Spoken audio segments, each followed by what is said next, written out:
everyone. I don't know who's going to be here and who's not, but I've come on anyway to conquer my little bit of fear of doing these types of live streams where I'm trying to multitask a million things at once.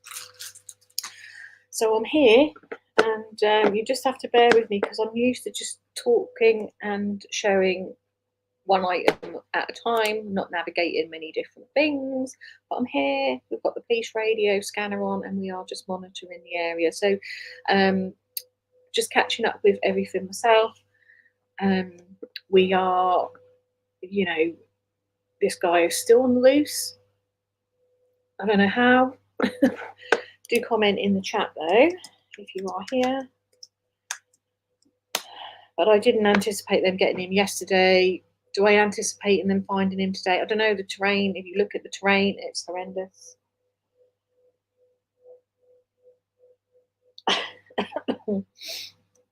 So I'm just trying to see what is going on with the world as we know it. We had a press conference yesterday, didn't we? And the first one was kind of probably the most of the update, and then the second one, update questionable. I kind of feel like it was just, we'll come back in an hour and a half and we will answer your questions. So let me just check what mic I'm on. I don't know what mic I'm on. I don't know if I'm on my mic or if I'm on my actual. I've had to do a whole complete house swap moving around thing because of the dog. So I've got the flight tracker on here. It looks like things have moved, like changed that on my zone. Hang on, where are we? Where did that helicopter go? The helicopter was on there a minute ago and I was following him. Have I upset something on here? Have I made something move? No, the helicopter was there. Where did he go? Where did he go? He was around here. Maybe he's gone to refuel or something, but he was there. Oh shit. He was there, but he's gone. Hey, Donna. Oh no, I've lost the helicopter. I have lost the helicopter, but... Or did they say the sound was coming from? Let me try and zoom in a bit more. But he's still on the loose. Obviously, I can't see the chat while I'm over here. Not that I don't hear anything so far. I'm there. Look at this terrain, man. Look at this. This is like all around. So this is the 75. This is where everything kicked off. Now you can see the terrain. So you've got all these roads and whatnot here, but then like you can see the terrain and what they've got to negotiate. And as they said last night, they called it off because it's obviously, you know, this guy could be anywhere, and trying to navigate all that in the dark could put them at risk, and nobody wants that. Where is he? Where did he go? Well, where's my helicopter? I need my helicopter back. I just spent all this time trying to get this on here. And he was there and now he's not. So maybe he's gone to do some refueling. What time is it over there? I actually know what time it is in Kentucky right now. Let me come back to the chat so then I can... Yeah, it could help, and that's why I'm just hopping on. I'm not on here all day, like, because there is no point, but sometimes it's just, you know, okay, I need the practice anyway, because I'm not used to these types of live streams. I'm a TikToker by trade. That's where my major platform is. I did start over here, but then my TikTok took off and I kind of abandoned my YouTube. And I normally do trials and stuff, but when we do have something like that, I do like to try and hop in and, you know, just come on and, you know, shed some information if I can. You never know, one day when we're live we might find him, but yeah, I'm not here all day because, you know, like I say, it could be days, you know. I just hope this isn't another Pennington where they never found him. Like, I mean, I'm guessing they're assuming that he he's not alive anywhere, but you know, he unalived his wife and took off, and has never been found. Like, what the hell? Like, and they're not looking for him. Like, they stopped looking for him after about 4 days. So I'm just trying to negotiate all these different things. So this is good practice for me to come on and off. I wasn't going to do it. I thought, no, face the fear and do it anyway. So I've got. So let's say the fire was a rescue squad and so.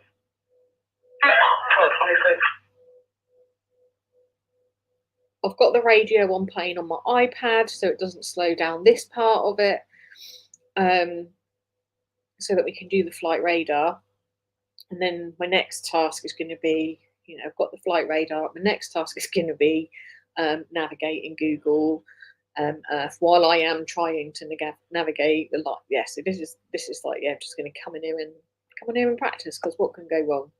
Like I said, I'm usually streaming trials. They're quite simple to do, but this is not as simple. Not for me, not for someone that's, you know.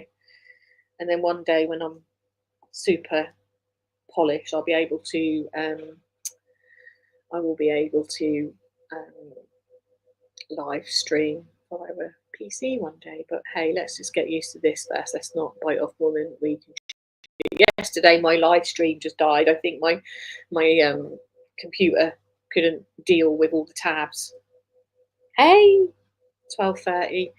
Okay, how long has the helicopter been out? Because I know I've seen it out because I've been keeping tabs, dipping in. I've seen other streams streaming the helicopter and stuff, but obviously they need to come down, don't they, and refuel. And that was a sheriff's one. Because we're on, like, what time are we now here? We're on 5:30 here. But yeah, this guy is.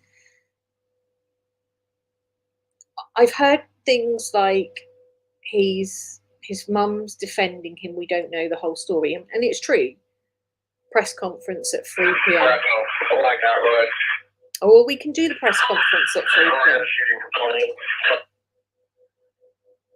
And we don't know the whole story. We don't know what's gone on.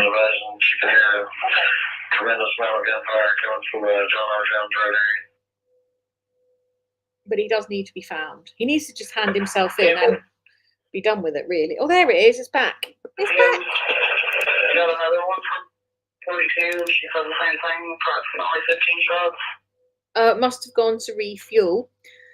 Because that's where it headed to the airport, and now it's back on the road again. Look, guys, you see him there. I'm not going to see him in a bit for you. He didn't take long to refuel, did he? But there he goes. He's quite fast moving as well. So well, that's an air evac live team now. So that's not the police, but that's the helicopter. Why is he here? He's been out before. That's not the helicopter. Call 921 and a half northbound. Power scooter on my emergency lane. Okay. I'll check with all the neighbors up here. It's not just nobody's heard anything. I need to tell. I'm going to get out there.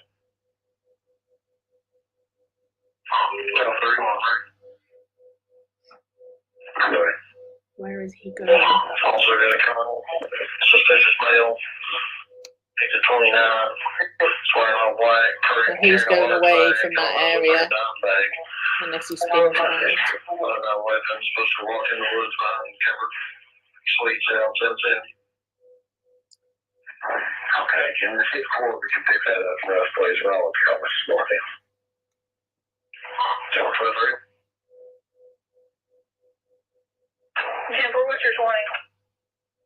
Why is he slowed down there? I'm right at the entrance by the 49er. Oh no, it's sped up again. These fascinate me, these flight maps, I'm not going to lie. So yeah, he is an air evac.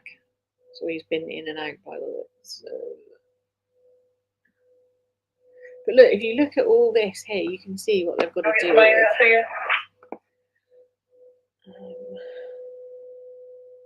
Yeah, he's going way away from the scene.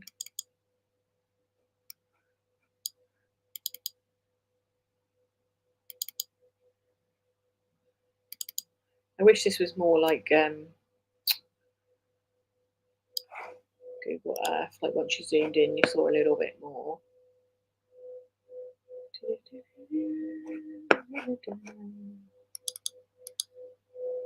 Just keep my eye out because we want a helicopter. Not that helicopter, obviously.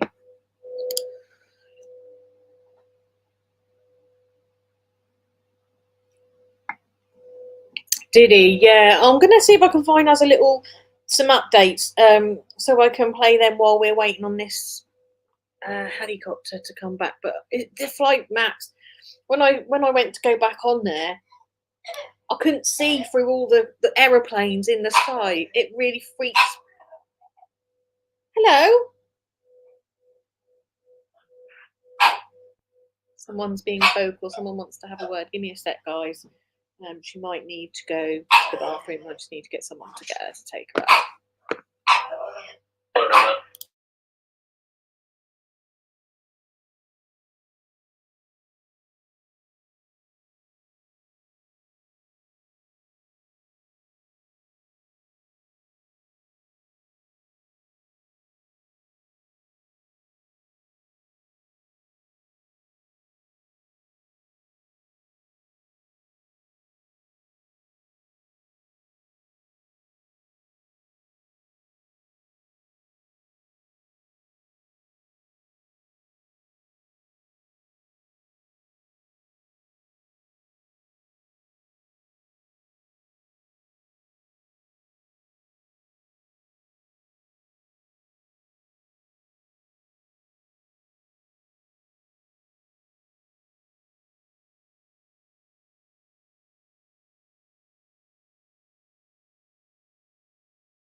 Right, we're back. Let me just have a little. You have a little look at the map. While we're looking at her, she walked towards the. So you see a helicopter. Another helicopter. Hey! Don't you shout at me, lady.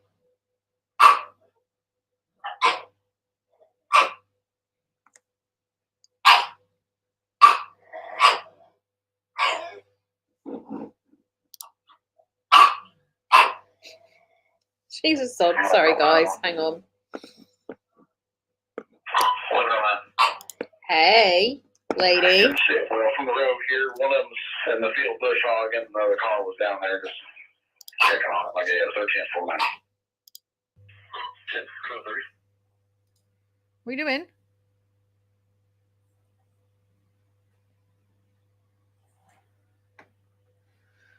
Okay. It really confuses me as well. So what time are we on? 12:30. So 12:30, 1:30. So in like a good couple of hours. Yeah, we're all doing all right. Like, I quite like it on here because I don't have to show my face. Not like TikTok where I have to be on live and show my face all the time. But I quite like it because I can do things and not have to worry about my eyes not looking in the right place and stuff. Oi, lady. They're coming. She's had a little her little bark. She's after bark. She's a nightmare. Hey. You're killing the stream, love. My little doggy had surgery, so she's not in a good mood. And she shouts when she's being demanding. I said that I was. Hang on.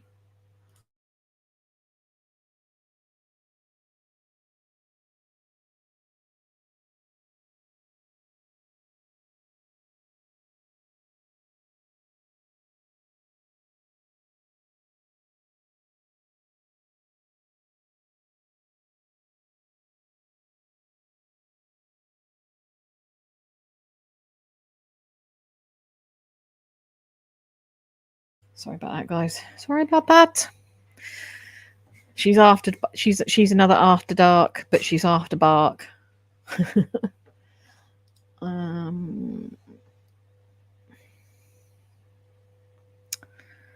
That's the only trouble. Like when you blow it up and everything, I lose my bearings on here. Like,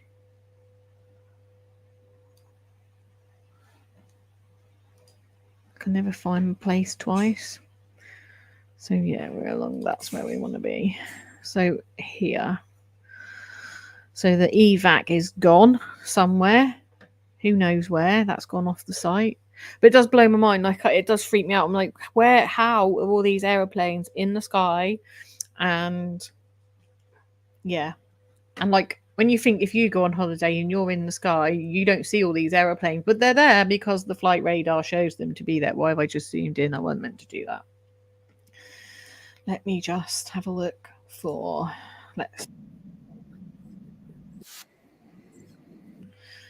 Let's play the press conference from last night.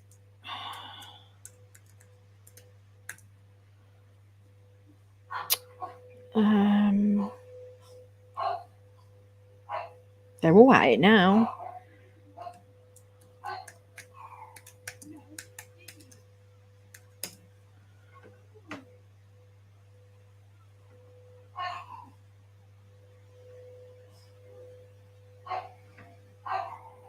So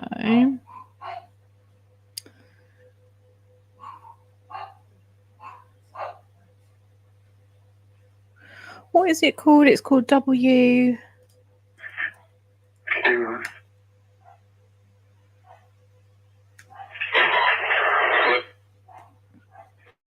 I'm turning on Jones Road, South America.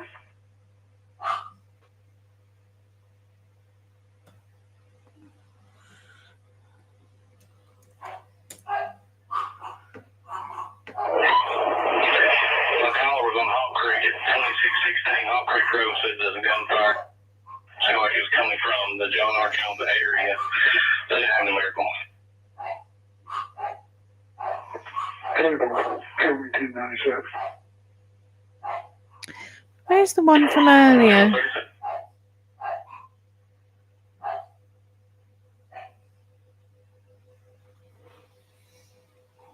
There was one in the night and I literally had it.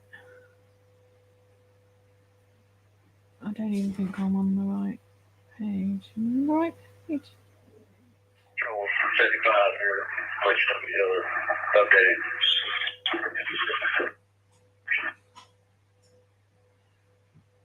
They removed that one. Because I was playing it earlier on my iPad. And it's now not there.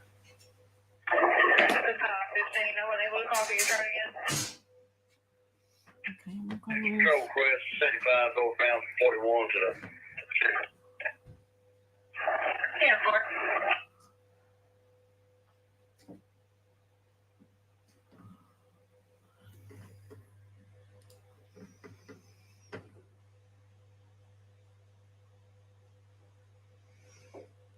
Yeah, the evac's gone though. Like, it's not there now, is it? It's off the screen. But we need the little helicopter. Bell. Showing 97 here, there. No, thank you.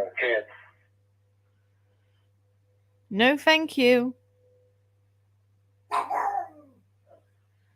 Hey. Little sod. She's a little sod. It looks like about 2616. It sits back off the road evidently. Right, let me just stop sharing that for a minute. 2622, but that was one of the additional hours. This is AP's update. Did have a shooter at the exit 49. There have been 5 victims. That's confirmed. I think they're all going to be okay. It's nothing. I don't think we're going to have no fatalities. It appears that he was using an AR-15 as the primary weapon. We have located evidence at the scene. We know where the shots was fired from, his location, some cartridges, a gun, and a vehicle. We know we have 12 vehicles hit and multiple rounds in most of those vehicles. And I know from the brass that I saw this morning, 20 to 30 is my best guess, but I didn't count. He obtained a firearm at a local place here in London, but it was obtained illegally. He went through the ATF, he went through all the proper paperwork. It's just really, really rough terrain. A lot of cliffs, mountains. It's really rough terrain. There's thousands of acres. I mean, I can't tell you exactly how many acres, just thousands of acres. He's originally from the Knoxville County area, and he does have a military background. He served in the National Guard for at least 4 years, and he was a member of the Engineer Battalion. Why is YouTube rejecting my comment? We do want to pivot to some breaking news that we have been monitoring throughout the last couple of days. The search continues for the suspect involved in the I-75 shooting that happened in Kentucky last night. Investigators just stepping up to this podium to provide more details on how that search is going. Let's get to this next, live.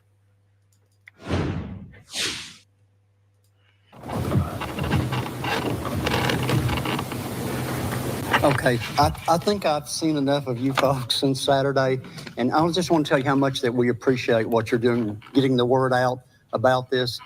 We couldn't do it without you, and we do need to get the information out. So what we decided to do is have a joint press conference, and I appreciate. It's really hard because I don't know, like, obviously the radio's going, but in between, it's like, I feel like, because obviously there's a lot of traffic that we're not.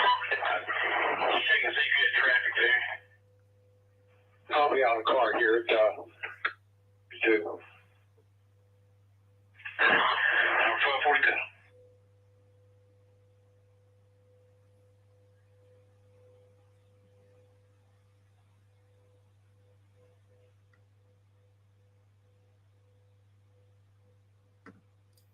Y'all coming tonight, and bring all the stakeholders in and let each person and each agency tell you what we are doing to capture this suspect and to get our community back. So without any further ado, where's the shirt? All yours. Okay, guys, I want to thank you for being here today. You guys have done a wonderful job. First and foremost, we want to our sympathy and the prayers to these victims. Please, everyone, if they will, remember these families. Remember all our law enforcement agencies. I'm going to try to give you a brief synopsis. I know you got a lot of questions on the containment, why we're doing this, what we're doing. We will open it up later after we have a couple more spokesmen, and hopefully we can answer your questions. We will stay on track with, this is open investigation, so there may be some things that we can't answer. We will try our best to get you an answer, but we may not be able to answer it at this time. We'll stay strictly with what we got. We're not going to try to deal, with the what ifs and could it be's, and we're going to try to give you actual, factual what we're doing. Once again, I appreciate each and every one of y'all for being here and putting the interest in getting this out to our public. It's very tragic. This is something that, you don't foresee, but it has happened. And I can kind of tell you the way that we're handling the situation. As you can see, we have many partners here in law enforcement, the Kentucky State Police, who have just done a wonderful job with us. They provided manpower, resources, whatever, doing a great job with us. We have our partners here, county attorneys, legal team, Commonwealth attorneys, and along with the London City Police Agency represented by the mayor, chief, and assistant chief, FBI, and ATF.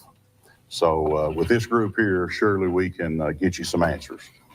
Yesterday, as you all are aware, I'm sure you went through, we did have a shooter at the exit 49.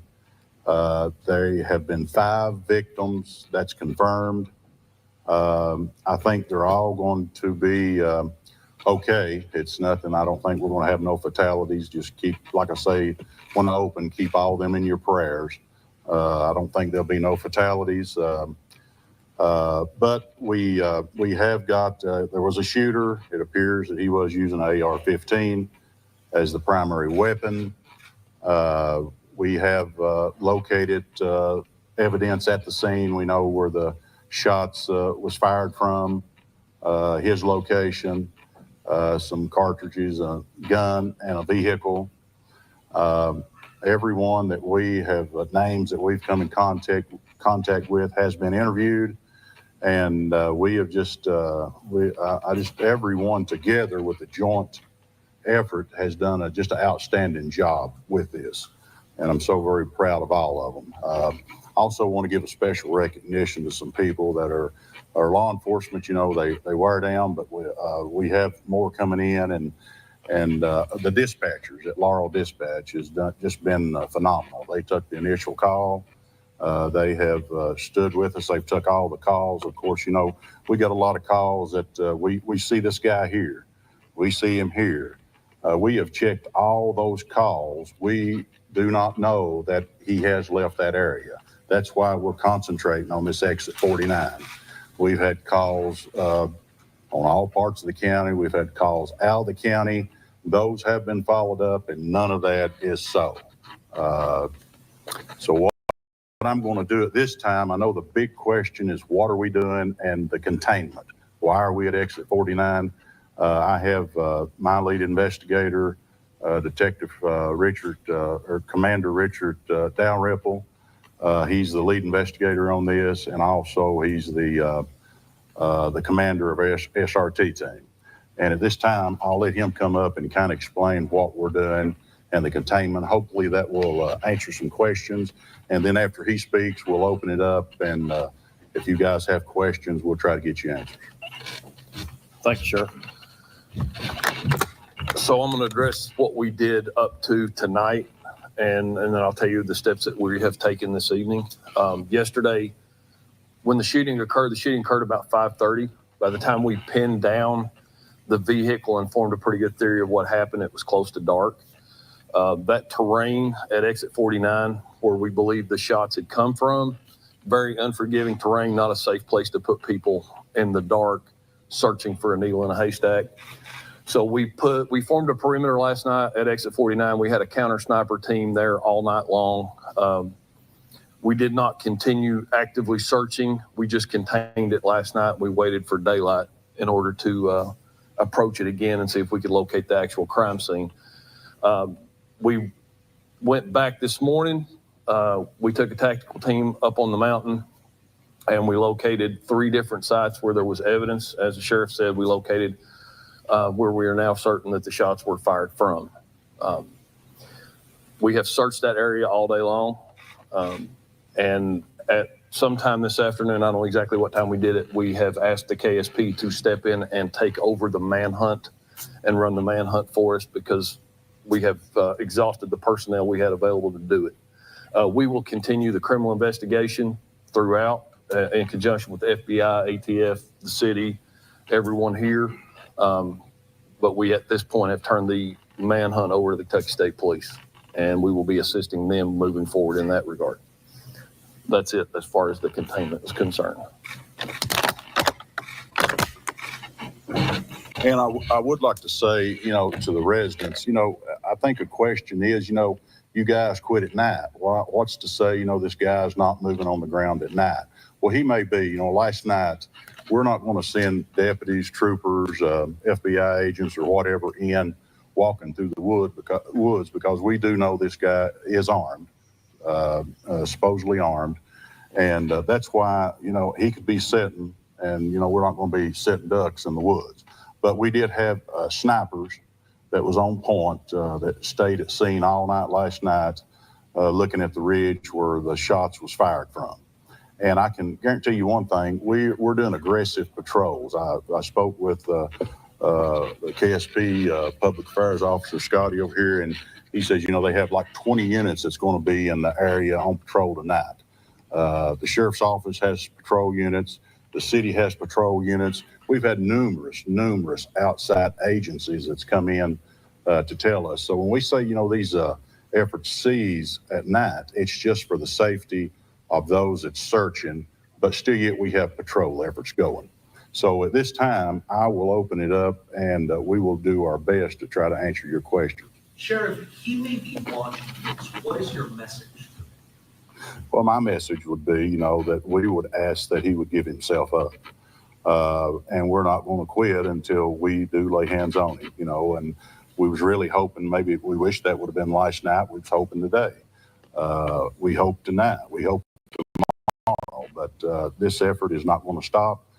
We've already got all the arrest warrants. The Commonwealth Attorney here has prepared that, looked over that. Everything's in place. So if we do lay hands on him, that we will take him into custody. So if he's watching, it would be his best interest to surrender and turn himself in. Hopefully, no more harm to no one else, or to the residents, or to our officers.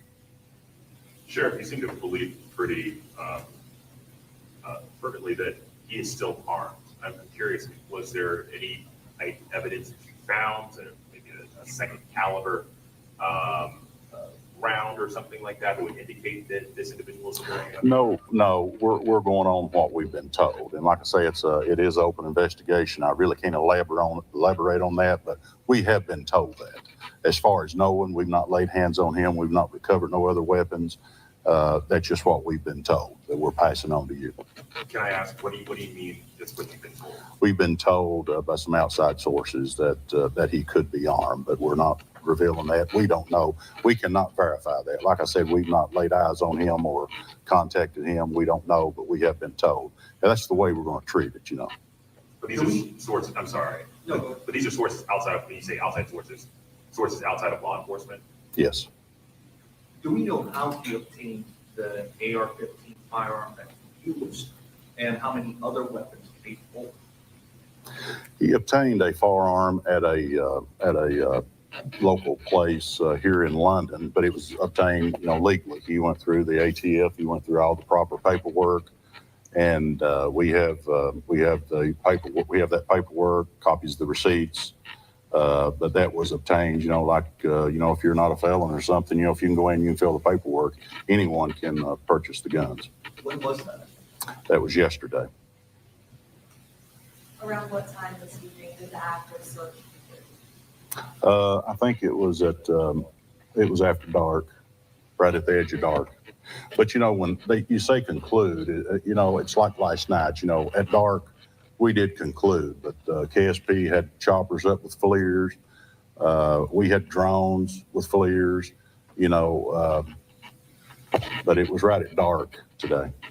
How big is the search area and how much is being searched? I have somebody else will probably have to answer that. It's huge. And that area, I know you guys have heard all day that it's just really, really rough terrain. A lot of cliffs, mountains. It's really rough terrain. But I don't know if anybody got a better. There's thousands of acres. I mean, I can't tell you exactly how many. There's just thousands of acres. Yeah, it's a big area, very secluded. A lot of national forest land. How many people? I would say 150 plus.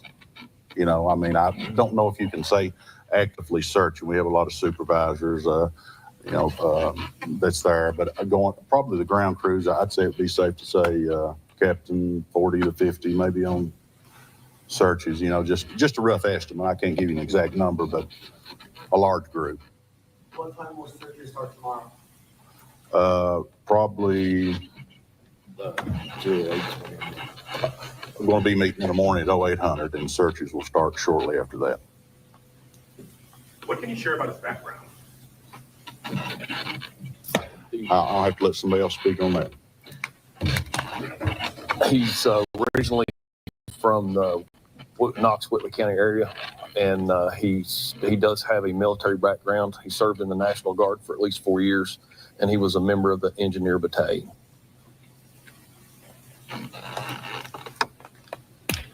You guys mentioned that this area is large. Can you describe the terrain? Why is it so rugged? I'll explain why last night was. So if you are getting off at exit 49, if you're coming southbound on the interstate and you look to your right, there's a cliff there, okay? And that cliff has a ledge on the top and it has a ledge about 30 feet down. He was on a ledge about 30 feet down from the top of that cliff where he fired from. And that's characteristic of that entire area back there. So in order for me to find that this morning, when we located that site, I had to grab a tree and lean over and look. So that's impossible to do in the nighttime without falling off a cliff. So aside from exit 45, where you guys canvassing any other areas?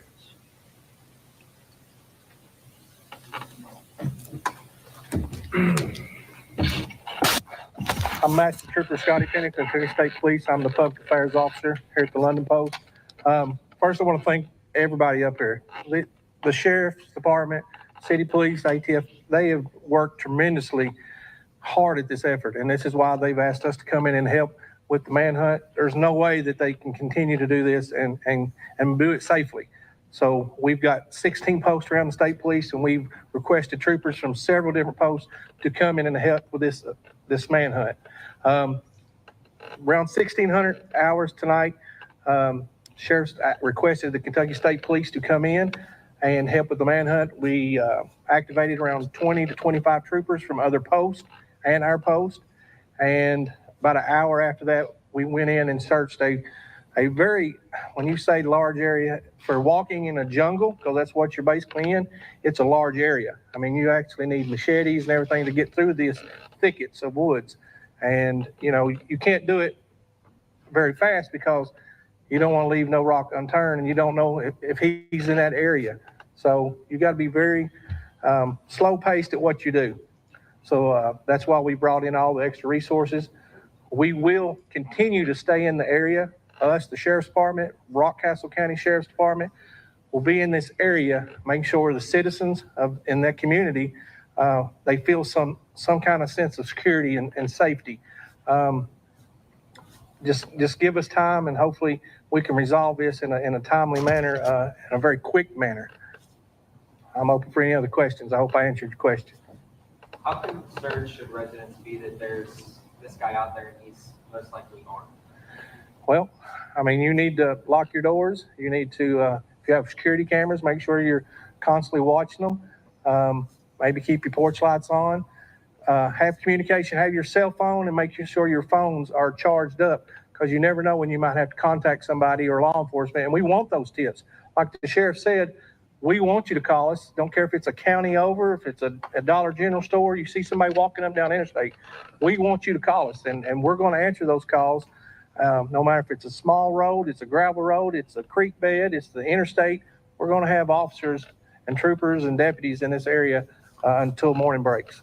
Do we have any idea how long your teams are doing? At this time, I don't know that information. There's a lot of smarter people than me behind the scenes working on things to try to find those answers. If maybe he's been in that area before, and that's technology that I don't know how to use, but we have resources that are trying to help us with that. Know what his motive is yet? I don't know what his motive is yet. That part is still under investigation by the Sheriff's Department. To be clear, however, this was at random. He was up there shooting at people at random. I don't know why anybody would go up there and start shooting at people. I can't get in somebody's brain or why they do something this crazy.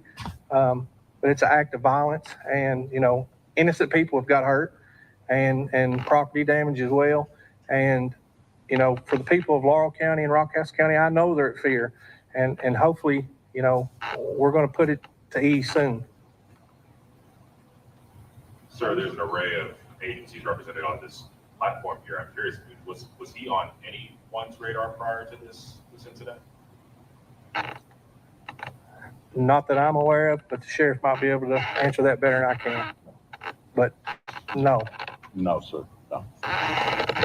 Have you spoken to his family, and if you have, what can you share about that? I've not directly spoke to, that is part of the investigation that at this time we can't discuss, but that we have interviewed family members. The sheriff's department has, and they're doing a great job with it.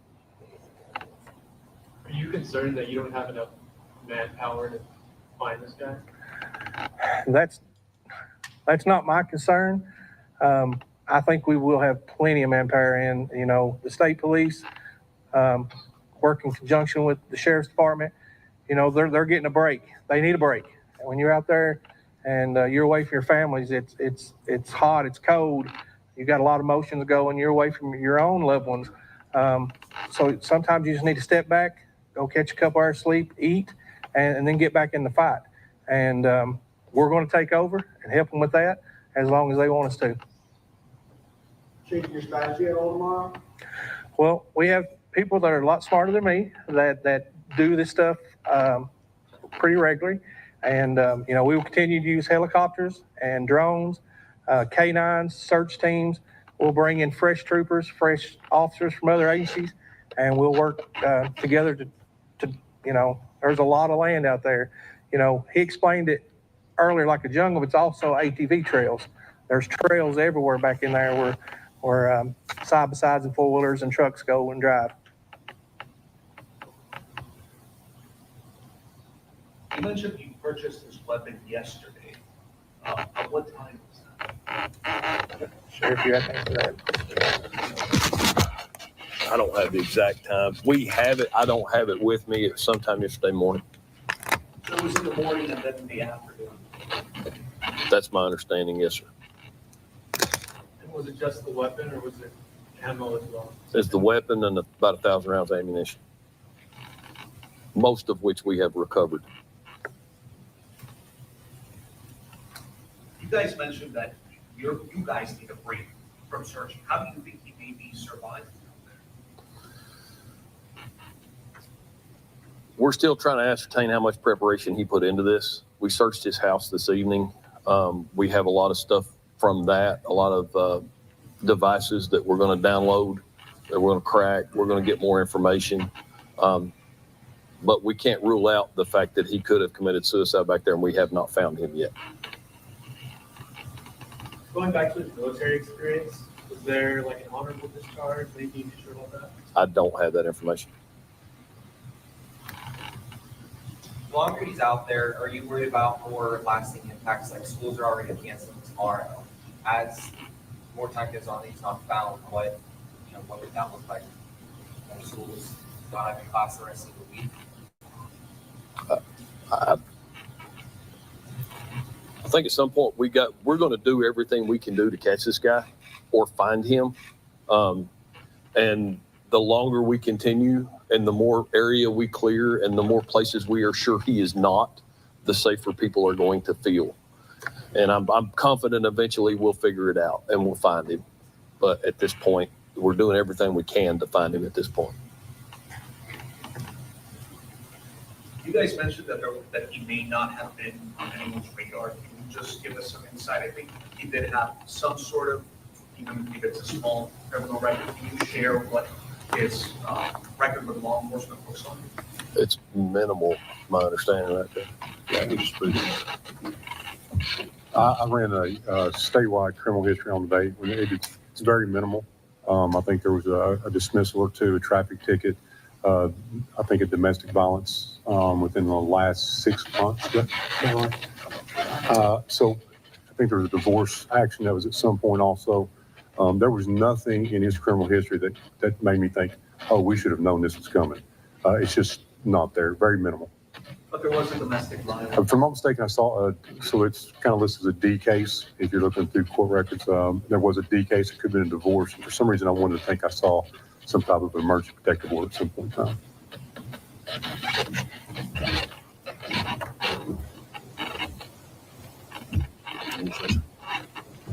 One thing that we would like to reiterate to the public in London and Laurel County, as the sheriff has said, is there's multiple agencies on the streets. Not only the London City Police, the Laurel Sheriff's Department. You may see the city police in the county. You may see the county and the city, the state troopers throughout the community. And plus we have other agencies from like Williamsburg, Jackson County that are assisting and helping patrol throughout the normal patrols in the county and in the city. So while we ask people to be vigilant throughout their homes or about their travels, just rest assured too, you have a lot of emergency services that are on the streets tonight, and then we'll be continuing tomorrow as well. As far as the schools, we have been in talks with the superintendents in this area. We will continue to update school systems as we get it from the Laurel County Sheriff's Office. And of course, their priority is to keep our children safe. So it's going to be according to how the investigation goes leading in tonight and in tomorrow. Very squeaky. Any other questions? How many rounds were you shot?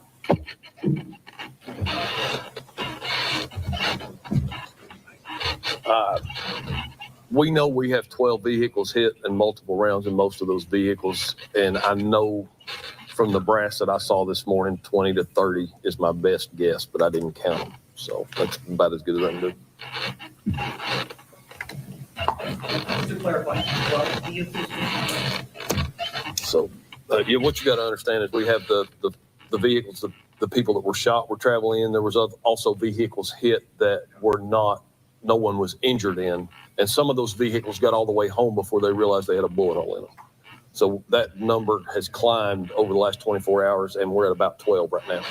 So 12 vehicles hit by bullets. Correct. And I also just want to confirm that the number of victims, there was 5 victims with a gunshot and 2 with car collision. They were injured because of maybe a car wreck. Which total 7 or 9? I know of 5 victims. I know nothing about a car wreck that was unrelated to the shooting.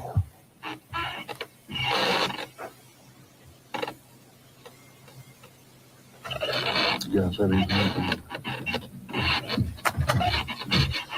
My name is Michael Stansbury. I'm the special agent in charge for the FBI's Louisville field office. I just wanted to come up here and say for a minute that we certainly know that the impact this is having on the community here in Laurel County, that people are afraid right now. They certainly have a right to be. This thing doesn't happen every day. And, you know, when someone's driving down the freeway and then random shots start coming in, it is terrifying.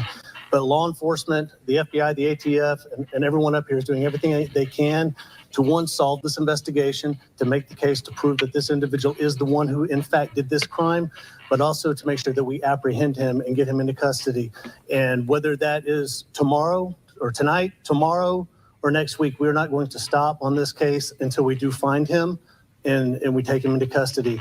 I will say that on the FBI's part, what we are here for is to, one, assist the Laurel County Sheriff's Department with the investigation, and 2, also assist the Kentucky State Police with the apprehension.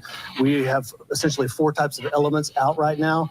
First and foremost, we have investigators. We do have an office here in London with investigators. Them, and along with our agents from the Lexington office, have been down here and are working side by side with the Laurel County Sheriff's investigators, conducting interviews, collecting evidence, and trying to work as diligently as they can to solve this case. We also have our evidence recovery team that's been helping the Sheriff's Department at the crime scenes recover the evidence, package it, process it, and assisting with the search warrants to make sure we can analyze that and get them everything they need to prosecute this case. And then next, we have a tactical component. Our special weapons and tactics team is out actually working with KSP to try and find this individual. This does take specialized training, special agents, and law enforcement officers with the skills and the equipment to traverse this. We just can't put any agent out there walking through the woods and safely trying to apprehend this individual. So we're working hard with that. And then finally, our victim services division is working with the victims that are in the hospitals around the area, working with them and their families, trying to do everything we can to support them. So we will be here until this case is, until, you know, this individual is in custody or he's found. So with that, are there any questions y'all would have for me? You listed him as a person of interest for quite some time today. But I'm curious, what was the linchpin that kind of took this over to officially put him as a suspect? I think the evidence that we recovered at the scene pretty much locks that down. I don't want to go into, as the sheriff said, of all the evidence that we've collected, because there is a case that if we do catch this individual, the Commonwealth Attorney is going to have to prosecute him. So we don't want to obviously try this case in the media, but we do have solid evidence. As the sheriff said, his vehicle was at the scene. A firearm that he purchased yesterday was at the scene. I am confident that his fingerprints will be found on that firearm. His DNA will be found on that firearm.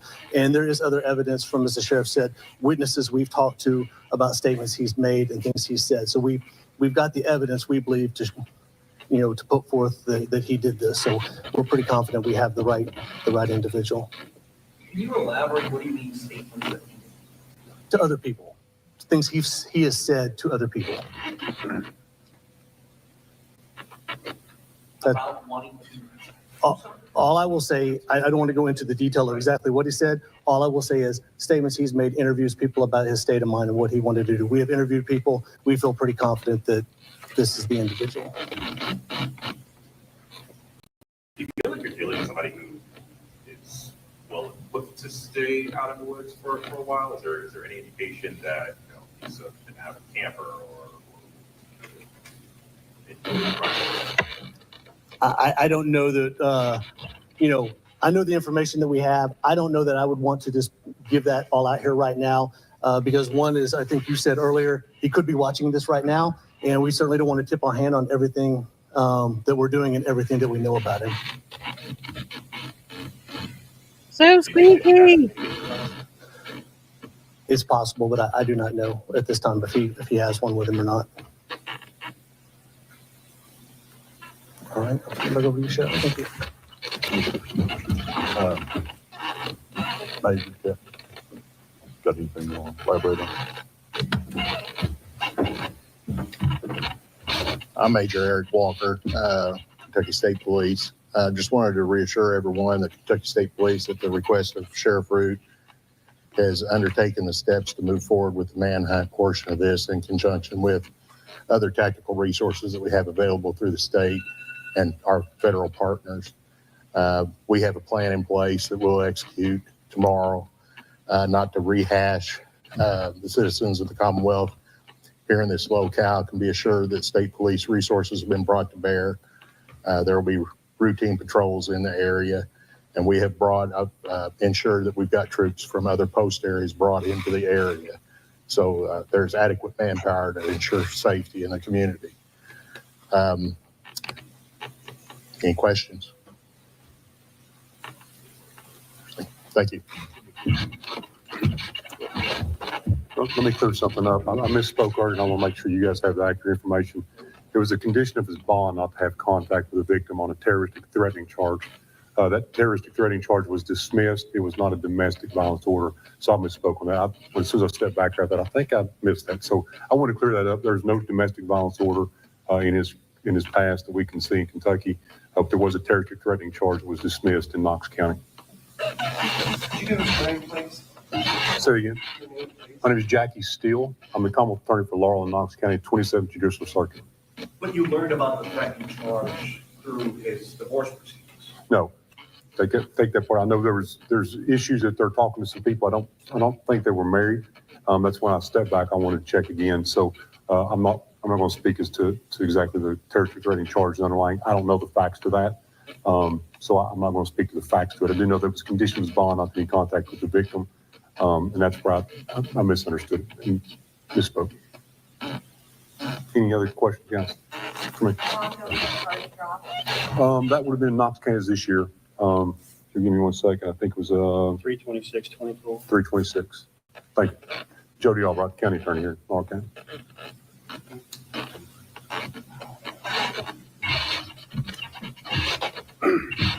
Yeah, I'm Jody Albright, the Laurel County Attorney.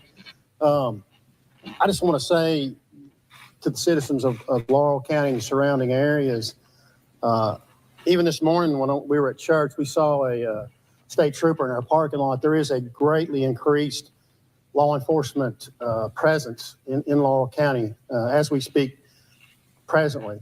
I also have, at the UK game, I was at the UK game last night or yesterday afternoon and didn't get to enjoy that game for a couple of reasons, but one was that my phone started blowing up. And it is amazing the outpouring of support from different counties, My fellow county attorneys, Commonwealth attorneys, elected officials, I've had contact from KCO officials who have offered support and wanted me to, when I had a chance, and I'll take that chance right now, to encourage our local law enforcement and to thank them for all that they do. So I want to thank each and every one of you officers and elected officials for all you do in keeping Laurel County safe. I understand that people are afraid. I get that. But there are no finer law enforcement officers and first responders than there are here in Laurel County. And we do need to be vigilant. You need to be constantly on the lookout and until this passes. But rest assured that everything that can be done is being done. Rest assured that once this individual is captured and taken into custody, that he will be prosecuted, and I have utmost faith in our Commonwealth Attorney, Jackie Steele, and our judicial system that he will be brought to justice and justice will be served. But please understand that what they're talking about, as a young man, as I was out in that area, Cromer Ridge area, it is a vast area. He could be there for a long time if he's still alive. He could be there for a long time. We don't know, but I have utmost confidence if he is in this area, he will be found and brought to justice.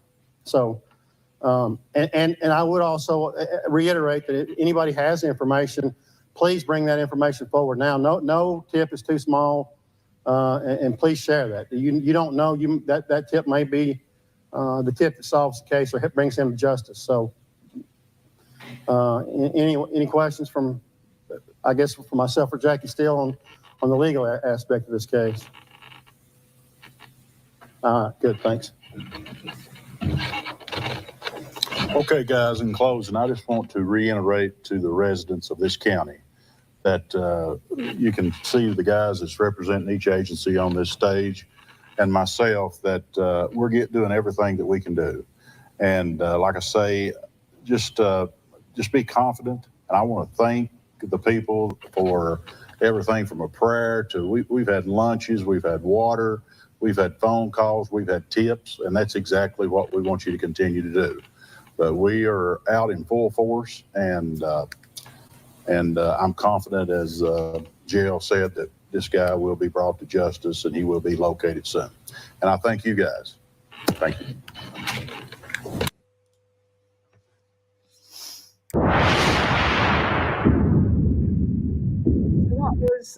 From the press conference last night. Obviously, I'm good, thank you, Cosmic. I'm just trying to get my head round YouTube, streaming, flight radar, Google Maps, and all that sort of stuff. Now, let me just switch the screen. Let me put the radio back on because we've got the scanner too. I just turned that down while we played that because it's like back and forth, and I'm not kind of sure where to be. So I've kind of got the scanner on in the background, and I'm just coming back to the flight radar so we can keep a little eye on that, because I haven't seen any helicopters on here for a little while. But that's the medivac? I think the medivac's coming back. Or air evac. So that's the air evac. He went to Stamford. Now he's coming back. But I've not actually seen the police one in a little while. Is this one? So this is the police one up here. Why? Oh, what's that doing up there? Let's have a little zoom in. I want to zoom in. Thanks. So do forgive me. I wasn't going to come on. I was just going to wait and update on my TikTok. And then I thought, no, I'm going to feel the fear and do it. Oh, God's sake. I'm going to feel the fear and we're going to do it anyway. So here we are. Because it only can get better, right? With time. So that's the Lexington police. It's not what we want though, is it? And then the evac Medivac. I don't know why I keep calling it the evac. I think I'm in bloody Grey's Anatomy, me. Maybe it's coming out this way. Let's see what he does. I am surprised, though. I'm not going to lie. I am surprised they're still playing the... I'm surprised they're playing the airwaves, because if he is alive, and, you know, I mean, how planned was this? What stash of stuff has he got? You know, how long can he go if he is alive? And what access to stuff has he got? Has he been able to listen in? Did he pack a load of battery packs? I mean, we just don't know. I mean, I have a feeling it's weird that, see, the whole thing is weird. We were talking about this last night on TikTok, and we were saying that, you know, this is kind of an odd situation, because they found the AR weapon. They found that. They found rounds, and he's still out there. So then obviously there's a possibility that he has another weapon, they've said. But why leave that behind? That makes no sense to me. Why are we leaving that weapon behind? You know, you've just bought it. So I kind of, it's like he's trying to get away, but he's not trying to get away. I mean, is he trying to get away? Has he given up the ghost? Has he got a smaller weapon to unalive himself? I call it unalive. I can probably say shoot himself on here. It's not the same as TikTok, is it? You know, has he got access to that? We just don't know. So the Lexington chopper is dilly-dallying around there. I've been messing around with Google Earth, but I keep getting lost in it. I keep hitting stuff and ending up like on different highways. I keep getting lost on all the highways. Let's get rid of that. So let me entertain you. Let's just come here a sec. So 3 of 12. Treason was the Interstate in 28. Let me just blow this up. Let's have a look at this quickly. Just have a little look at this, right? I mean, you can't describe the terrain. You can picture it in all of what we're seeing on here, but you can't actually really kind of picture it. Let me just take you over here.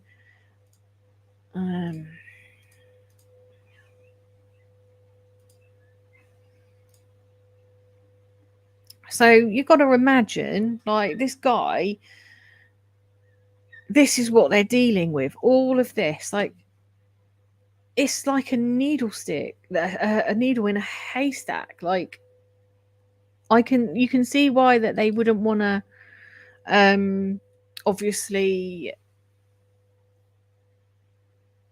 you know, be out there at night, because one, they could shoot the other like a co-worker by accident. They could end up being shot by him.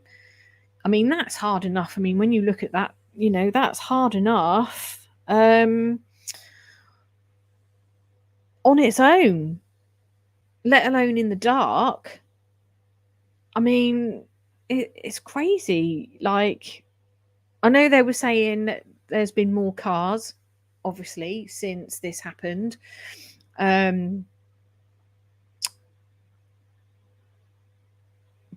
only still the 5 injuries. And that's only because they didn't realise until they got back home, obviously, that they saw the car with the bullet holes in them. It's really scary. Like, and the thing is, I kind of feel like that's been purposeful, because he's in a place where he can go and hide. And if he's got this military background, and obviously they've said they've closed schools as well. So, you know, this has this knock-on effect for everyone, doesn't it? Like, it's one effect after the other. Like, you know, the kids, I mean, obviously they're at home, but they know that this is going on. And I would imagine it's quite scary. And obviously being in that vicinity, whether you're, you know, whether you're an adult or a child, even though you're at home and not at school, that's still going to be quite scary because this guy is still out there, and obviously the police aren't going to be looking. And they said that they were confident they had him contained. I mean, at what point do they think that they've got him contained in all of that? Like, have they? Has he been able to make off further?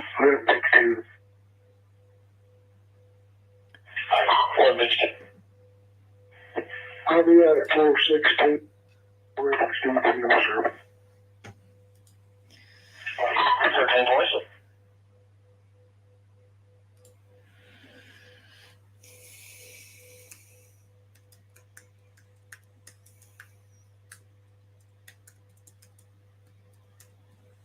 Radio's sort of on and off busy, isn't it? No, I don't want to do that. Oh, Jesus, take the wheels.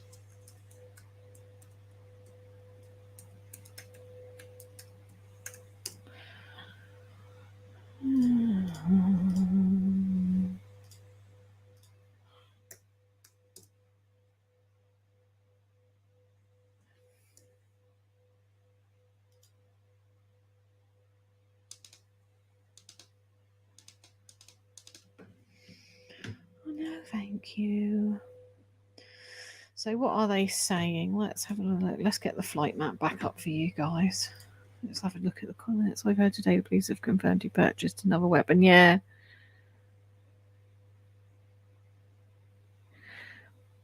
You mean the killer of unarmed Americans every day are actually scared? You mean the killer of unarmed Americans every day are actually scared? Well, the problem is you're not unarmed. You know, that's a whole problem on its own. But my point is, as I say on my TikTok, you know, we don't have this problem like you guys in the UK. And yes, I know we have knife crime, but it's not on the scale that you guys have gun crime. And our kids don't have to live in fear that they might not come home from school one day and all the knock-on effect to mental health that has. I don't have to fear thy neighbour. Thy neighbour doesn't have to fear me, because we have to have licenses for weapons and they have to be checked on a yearly basis. And yes, there will be the odd moment where, you know, someone will go rogue. But as I pointed out,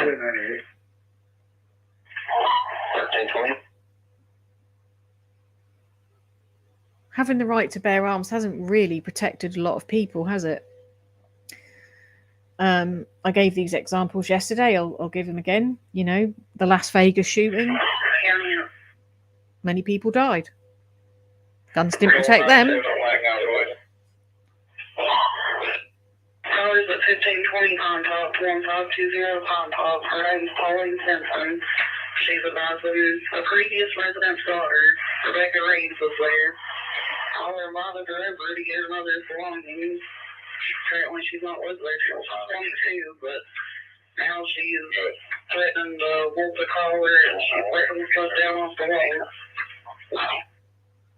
wall. Didn't protect the students at Parkland. Table. Let me make sure this guy's table and letting out when I win. You know, doesn't. It's killing more people than it's actually saving. And when I ask people, like, what are you going to do? But it's not, though, because people are dying all the time. That's not an argument that I can see is a valid one, because when I say to people, like, well, you know, they're like, oh, AD, you know, I might get burgled or have a home invasion, as you guys call them. And I'm like, well, how many have you had in your lifetime? And they're like, none. I'm like, right, okay. No, neither have I.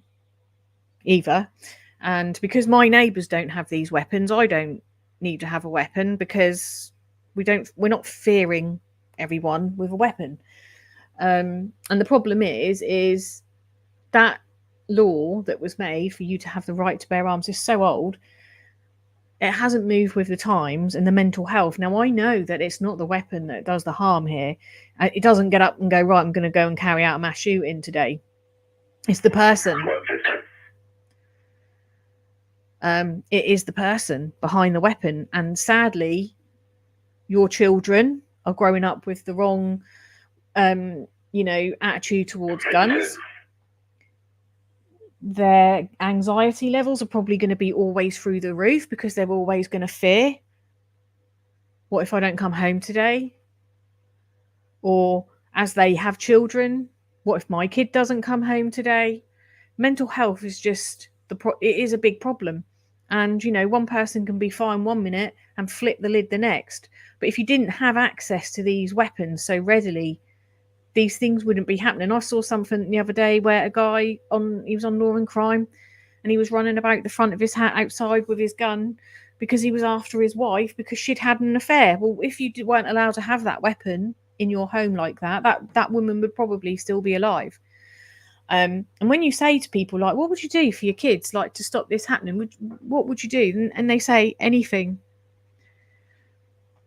Anything. And you say, right, so would you disarm? No. Okay. What about having palm print, fingerprint, so only you can access the weapon? And then there's an argument why they can't do that either. So I'm like, well, you're not prepared to do anything, are you? And until you hear your child in a school screaming in the middle of a mass school shooting, like the student in the Parkland in the incident where he's screaming and he's been shot, and no one will let him in a classroom because they don't know he's the shooter, or whether he is or not. He's left out there screaming, petrified for his life. That's someone's child, and that shouldn't happen.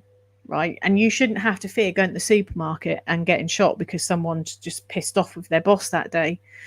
And in our country, see, we had a school shooting. We had Dunblane, and we only needed Dunblane to change our gun laws. And yes, we've had a couple of incidences. I think. So what have we had? We had the Plymouth, where he went off. He was a licensed weapon holder, and you're always going to get a licensed weapon holder. So we had Derek Bird, the Cumbria shootings, and Hungerford many, many years ago. But there's like 4 or 5 in the space of my lifetime in comparison to your 4 or 5 a week different shootings and that's not including your drive-bys and everything else. And the thing is, we can't just have a gun, whereas you guys can. But that's the problem. You can't have everything that you want. You can't have happy children that don't fear their life and keep your weapons. But if you changed your gun laws, you wouldn't need that constitutional right. It's like when they say to me, well, what about the overpowering of the police and everything? Or like the army, or I'm like, well, I'm not being funny. If your army decided they were going to come and do a mass cull, your right to bear isn't going to protect you because they'll come with a tank and they'll just take your whole house out. So, but you're losing more people than you're saving. Four-door Maroney or pressure to Charles Riley of Woodland, Kentucky. Also Ashley Riley of Woodland, Kentucky, Valley through 725 North. And I don't know how you fix your gun laws because it's a mess at the moment. I was listening to this FBI agent and she's clearly pro-gun, and she's like, look, me and my friends, we're sensible, we've got our guns locked away, blah blah blah blah blah. And I'm like, yeah, and that's until one of you or your friends has a moment where something triggers you and something gets to you or them, and one of them loses their cool and takes the weapon and does something with it. You can buy how many of you guys have got tanks? That's I've not heard that before. I mean, I suppose the average person isn't going to be able to afford a tank. Like I wouldn't be able to afford a tank, but the reality of it is, I mean, when you think you've got an army coming for you and an army of tanks, I think we're on a losing battle, aren't we? It really freaks me out that you can just buy them so freely. To start with, I think you've got to tighten them. I think you've got to decide whether your children's well-being and lives are worth more than your constitutional right. Because the minute anyone starts to fight against that, then that causes problems. It'll probably send someone out on a mass shooting run. I don't know. I don't know how you deal with it, because it is a mess. Like, it really is. Like, I wouldn't feel safe shopping in your country or in a supermarket. I'd just be constantly paranoid all the time. And then you get someone like this who's gone out and decided for whatever reason he's going to do what he's done. Thankfully, there has been no deaths yet.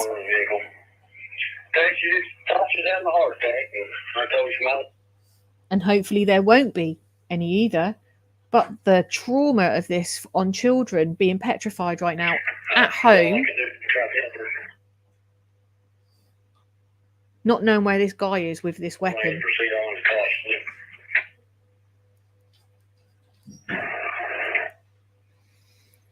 And we're a bit slow on our, I mean, you know, we have knife issues here, obviously, and we're a bit slow on that, but we are changing them. The laws are changing. They can't change them overnight. And to be fair, while you've got a meat carving knife in your drawer in the kitchen, you know, you can stop 18-year-olds buying them, or under 18-year-olds buying them, and you can stop certain weapons, like the really dangerous ones. And even we had the crossbow incident, and that's enough for them to now look at. I'm gonna put some more information in on this. Just somebody call and get that with her. And that was enough for us to start looking at crossbow laws as well. It does affect kids' education, but the thing is, they're going to grow up with a life full of mental health, anxieties, depression, because, like, imagine just every day not knowing, like when you say goodbye to your mum, not knowing if you're coming home that day, because today could be the day that there's a mass shooting. That's going to wear you out over time in your life, because you spend a lot of your life at school, don't you? And then college and university, and, you know, I don't know the answer, but I feel for you guys in the US. I do.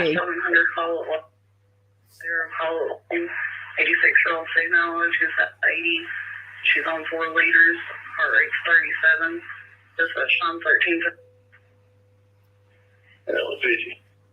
Because you don't have the same safety privilege that we do, and I do feel for you in that respect, because it is not the same for you guys.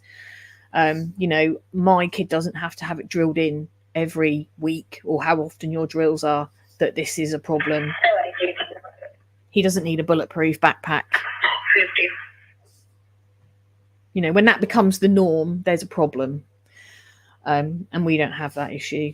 But like I said, you know, we've had a couple of incidences and things are changing for us over here. So we do change things and we recognise stuff. From the Hacker Drive, at the end of the sharp turn, go to the left and all the way back, the brick house. Where I was pulling to the front yard on the right side of the house, you should see a door. 86-year-old female. And that should be the same for you guys, but it's like this happens and nothing changes. What is going to change? 38, after this incident, what is going to change for you guys? What was that last traffic you just get up?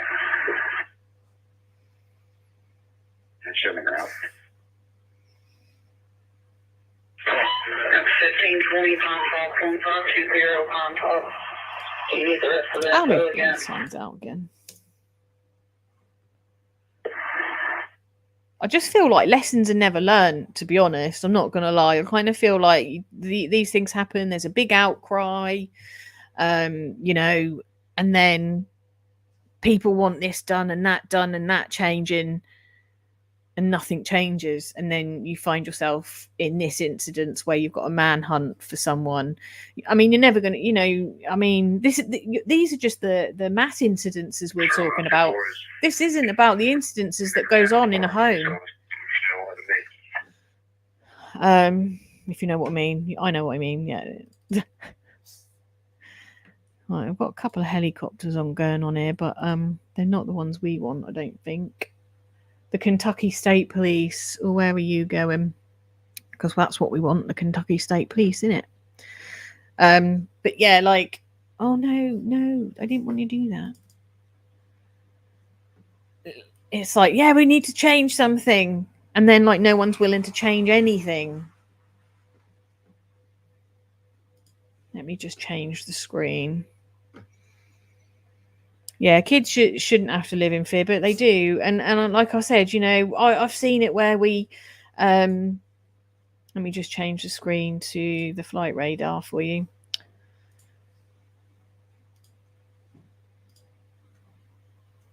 You know, you ask people what they'll do and they just won't do anything. They'll tell you they will. They want to do anything. And it's like the Meatloaf song, innit? But I won't do that. I'll do anything, but I won't do that. You put suggestions forward and no. But I won't do that. Nope. I'm not going to give up my right to do anything. I mean, it's my constitutional right in the UK to have a drink, but I don't want to. That doesn't necessarily mean I'm going to. I say it's a constitutional right, I'm talking out my ass. But it's legal for me to go and have a drink. If I want one, I can buy one anywhere I want, apart from sometimes in some areas you can't drink in the streets because that's not okay. But yeah, I mean, unfortunately, the world of mental health this means that this is going to get more for you guys. This is going to get worse and more people are going to die. Unfortunately, that's just the way it is. And if everyone's happy with that, then, you know, okay. Where's it?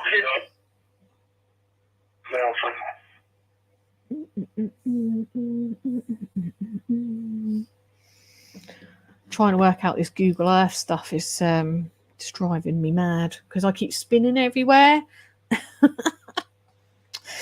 So I can't decide where I am.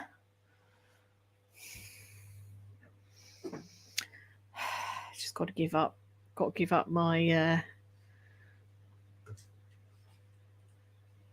travel.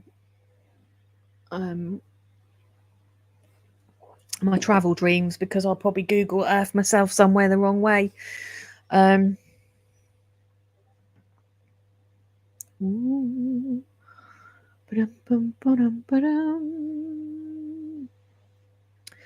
I would do anything for love. But don't choke, baby. My dog's having just had surgery, so she's not in a good mood. She doesn't like it. So 3 o'clock, I think they said, is the next update. They seem to be a bit more on the updates now, don't they?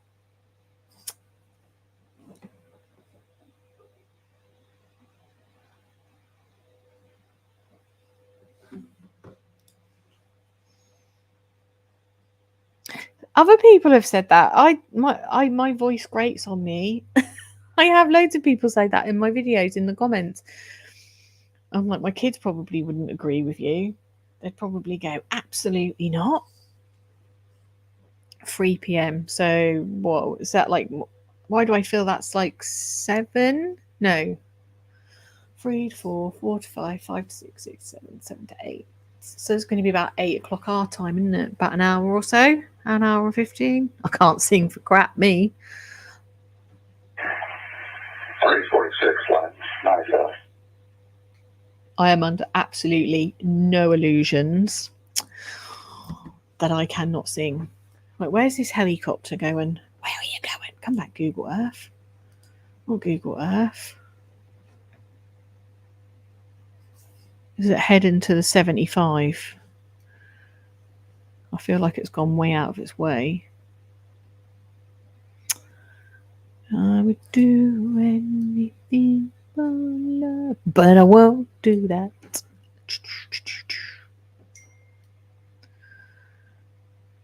So wooded out there. Like, so would he want to get back to London?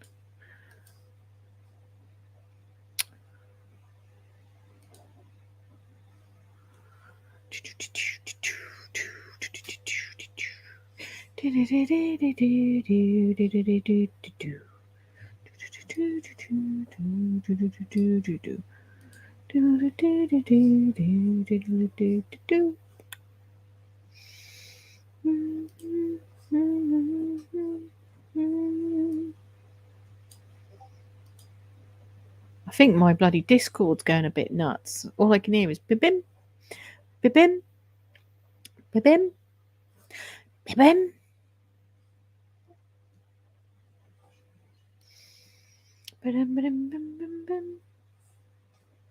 Dog's going crazy. I bought her a little thing there and she's bloody playing with it to stop her getting bored, because she's got to be in the crate for what seems like forever.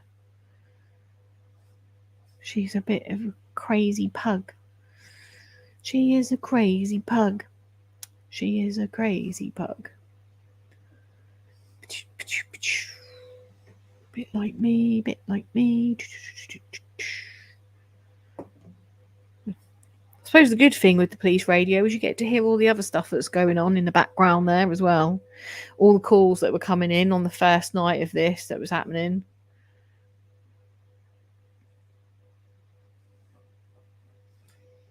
I think that helicopter's heading to London. London. When I say London, it makes me think of London. Because we have London too. Let's see. Let's see. Let's see. Let's see. Let's see. Let's see.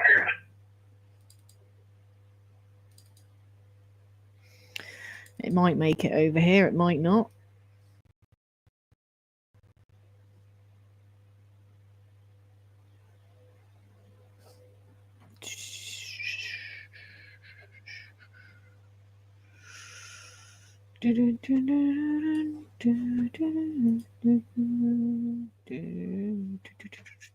Oh, it's just probably doing your eyes in now. Just trying to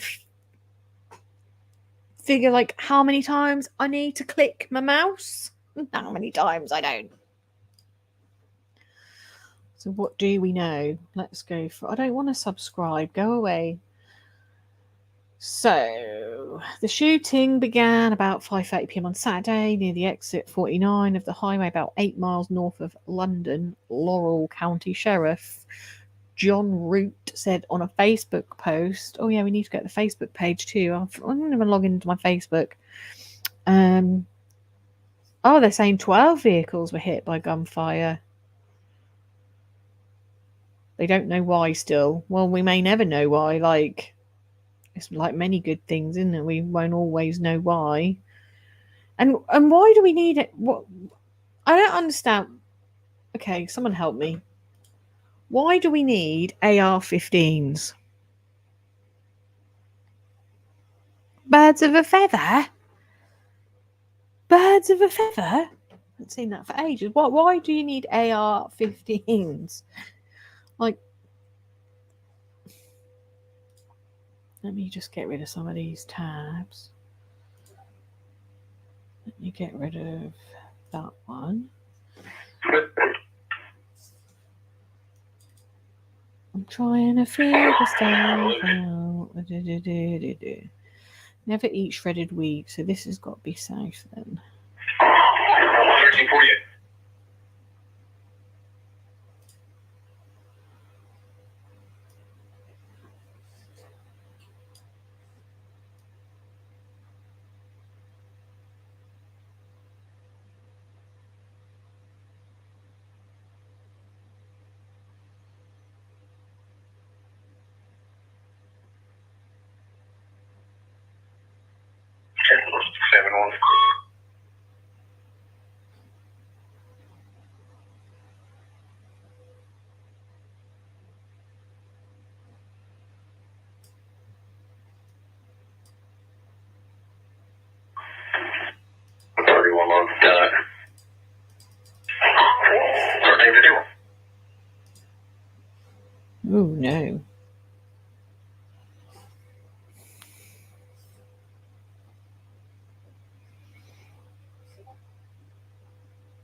Ah, what am I doing?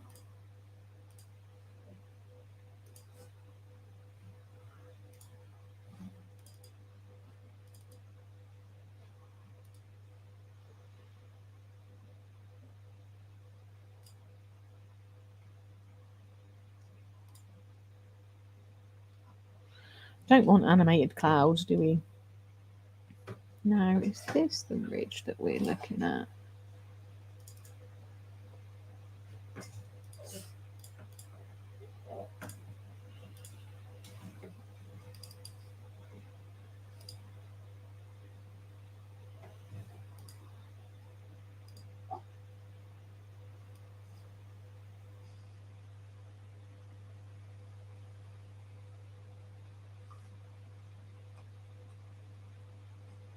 You right there, baby?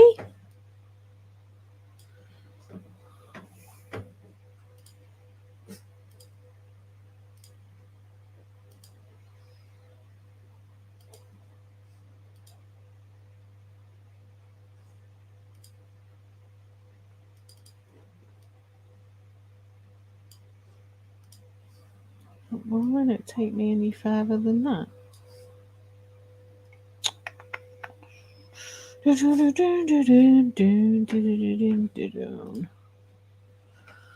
Um, 7,000. God, is that all? 7,600 people. It's home to about 7,600 people.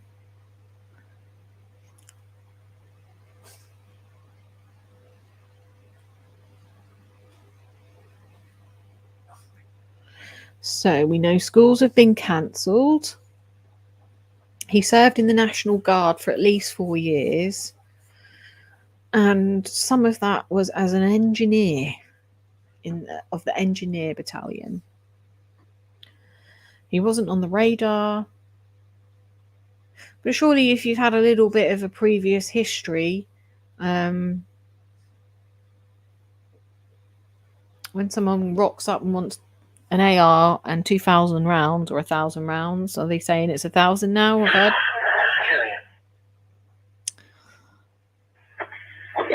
I'd have questions as the seller. Okay, 1637 Robinson Creek Road, 1637 Robinson Creek Road. Caller's not home, as he picked up a mail sucker walking through his yard. Yeah, I saw where Woodbine was yesterday. Best details, a white male wearing a beige long sleeve shirt. Yeah, Florida at the creek off that point for that. Yeah, also 25. That's what big. Activity.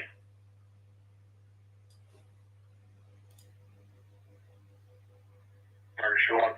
Hawkeye. 37. That's the little Hawkeye. 1353. 1135 London. Where are you going? Coming out here, Comfort Inn Suites, traffic.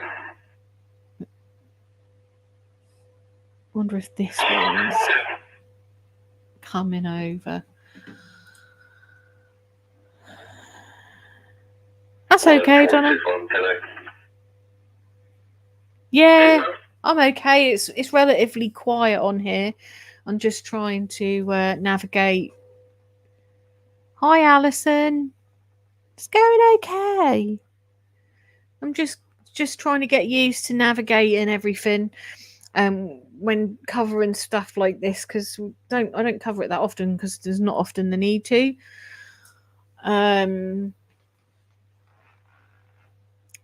So I almost was like going to bail on doing it, and then I was like, no, come on, man up. Sort your stuff out, get on there. Because the worst thing is you can just cock it up and it won't go well. And then I'll practice again tomorrow. So it's going to take time. I had to move all my stuff, right? Because we know with the dog, The crate's just not going to go through that door. There's no way. So I thought, right, and I can't leave her, and I can't use my small laptop because it just drains the battery. And so I was like, right, what can I do? And so thankfully in my office where I have all my stuff, I extended the table using like it's like a little thing on wheels. So I just wheeled that through the bedroom, grabbed my desk chair, moved the bigger computer and plonked it in here, and we are now established in the bedroom near the dog. Because that's how much the dog owns me right now.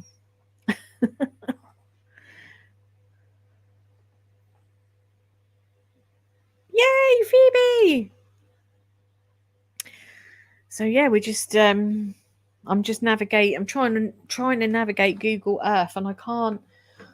I've got Google Earth up, and I've got the south direction of the 75, and then it stops on the arrows. And because I'm not on my phone or anything, I can't bloody I can't like use my fingers and stuff, and it's habit. Let me have a look, see if I can.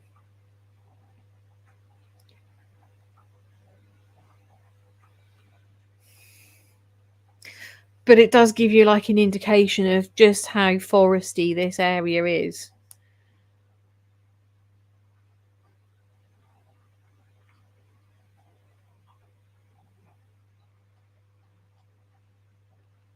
Foresty, do you like my use of language? Let me see if I can find it, because I'm going to have to go to the bathroom. I've even bought the microphone for this on here as well. I don't want Google Earth to know exactly where I am. Let's see if I can find anything for us to watch.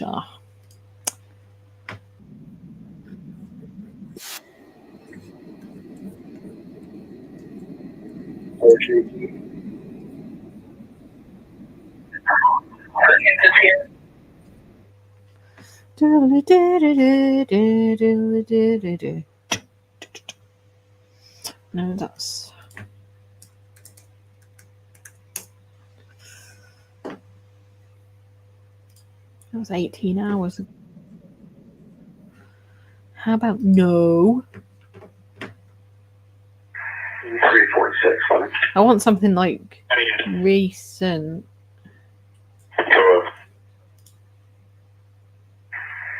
Show me 98 last. LA 50 and opposite.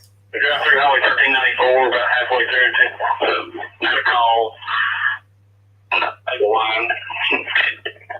Hey, you guys follow my password.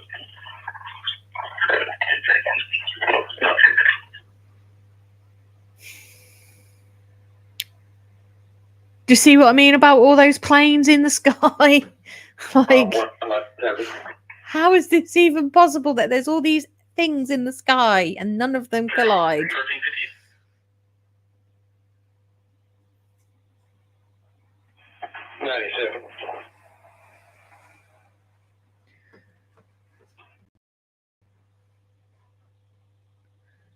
So there's Lexington. That's turned slightly in a different direction. 10-4, 10-4, 10-4.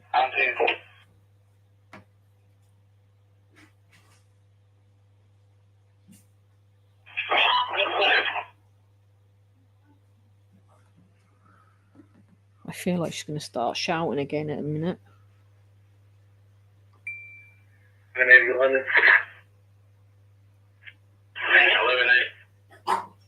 Told ya. Yeah, 85 Gina Road, paper service.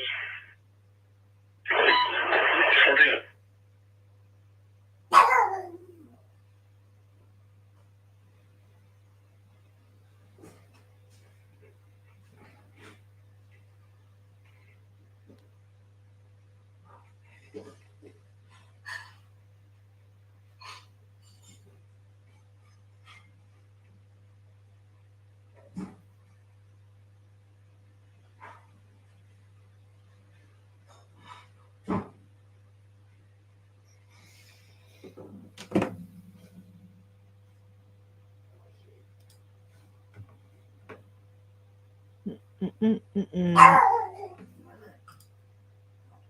Oh, that's the rerun from yesterday's interview. Have they just rerun that all day?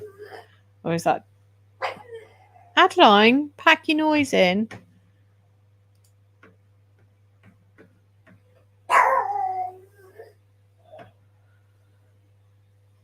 Princess Kate has finished her chemotherapy, by the way, FYI.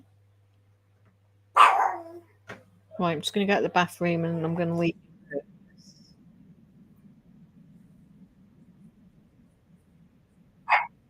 Shush!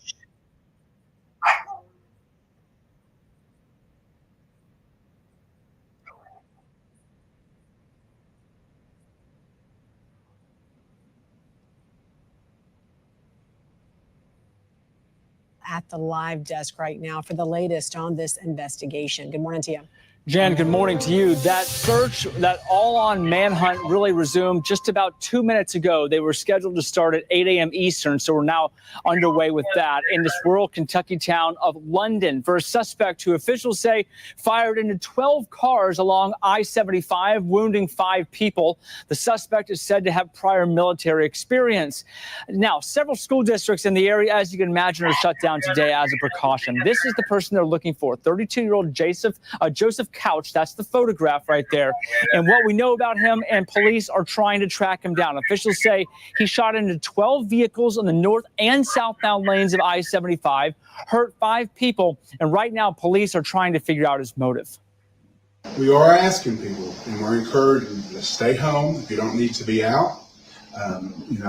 Be vigilant at your houses. We know the general area where this individual is, so everyone, let's just bind together, keep praying for this community, praying for our first responders, and praying for all those that's involved in this. Now, they do have some evidence. They say they found his AR-15, possible ammunition, as well as his phone and car. This is a photo of the car they have in evidence right now, and they're processing. Some reports say Couch is a former member of the National Guard and that he was not in his car at the time of the shooting. Investigators say it was not road rage, but a random act of violence. Fortunately, all of the victims are expected to survive, but some did suffer very severe injuries. One person shot face, another in the chest. One woman was hit by gunfire with her husband and 4-year-old son in the car. She says it's a miracle she's still alive. Police are warning residents in the area to stay vigilant throughout the day, keep your doors locked, and we'll keep you up to date on this manhunt as it is now underway this morning. Welcome back. And thanks for joining us here at Live Now from Fox. I'm your host, Carla Hara. I want to get to some breaking news. We are now getting an update from investigators down on the scene in Kentucky regarding... That's yesterday's update, guys. Let's go back to the flight tracker. What's going on with the flight tracker? You're going the wrong way, helicopter.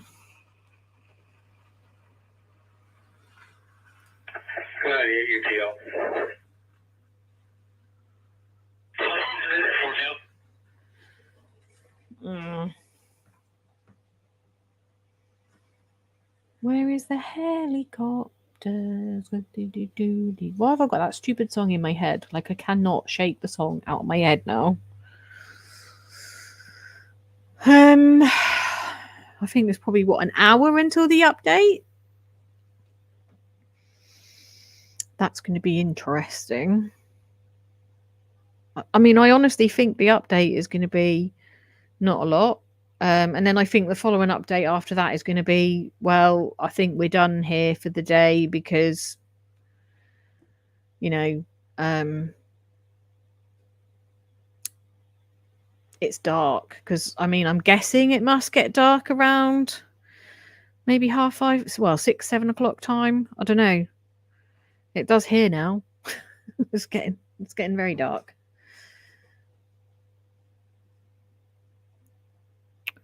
But I can't see nothing on the flight radar. Radio's quite quiet in between everything.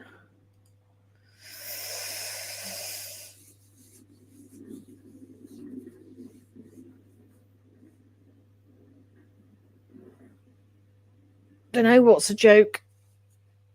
I'm not actually finding a lot funny right now, other than the fact that I'm freezing. The shooting is not a joke. However, sometimes when you do random things or something's a bit, while you're trying to do something like zoom in or find something and you can't find it,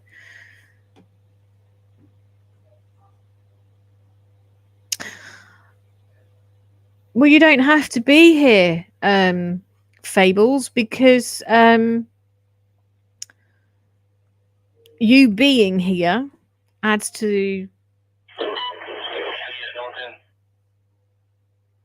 the algorithm, which I'm pretty sure you don't want to participate in.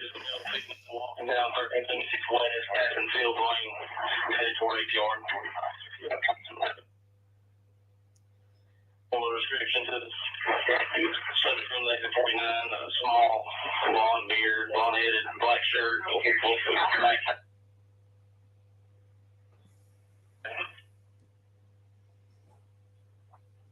Okay, Borges, I'm going to 1394 real quick, but I'll head that way.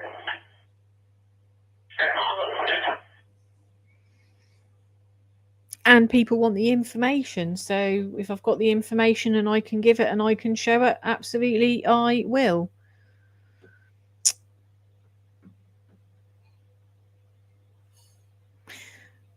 But I can also help you out of the door so you never have to see me again.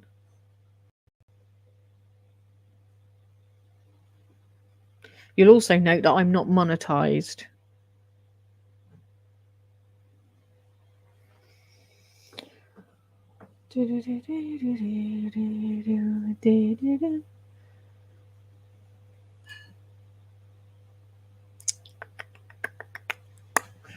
What's that do? Oh no, I don't want to share the link. God's sake.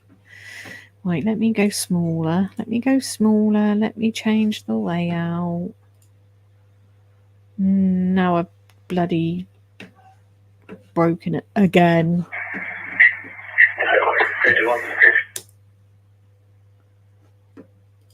Why does that do that? Like it just completely...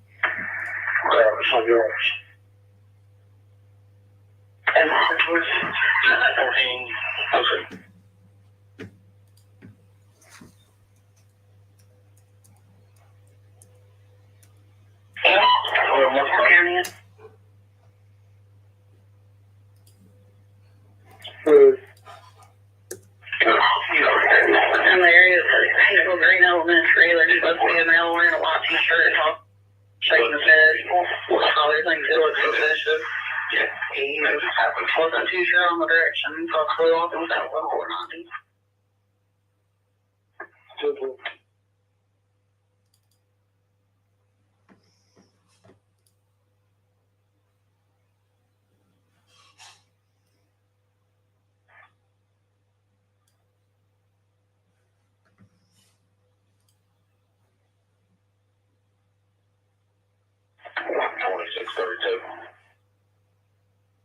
Go ahead.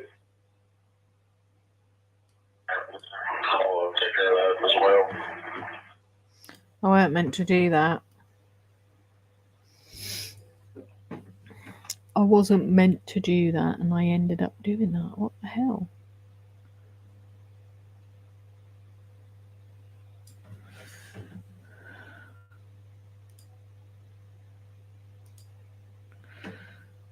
So where is...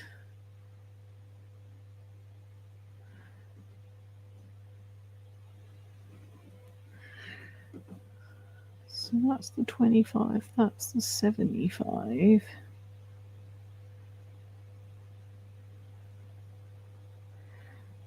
$49 fuel center.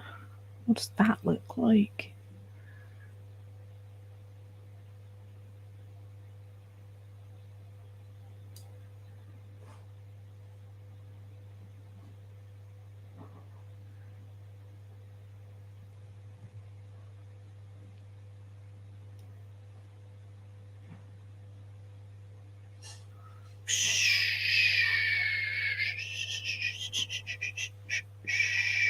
No, that's not it.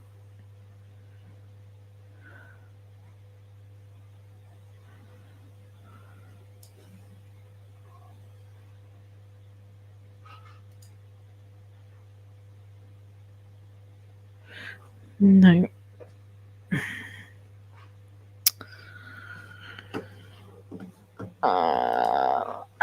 We timed out on the bloody. That keeps timing out. Drives me mad. I'm not seeing anything in the air again, right near the London area. I feel like it's lying to me, though. My number is 839, 8539 times 14. Yeah. I'm not weak. I'm anything but weak. I am anything but weak.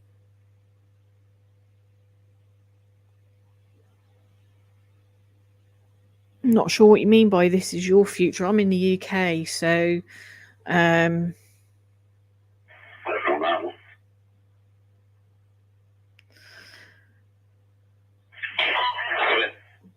I don't have the same I don't have the same concerns you do. Well, you missed a bit earlier because it was discussing gun laws earlier. Because I don't, you know, it's hard when this is going off in the background, but we did discuss it earlier.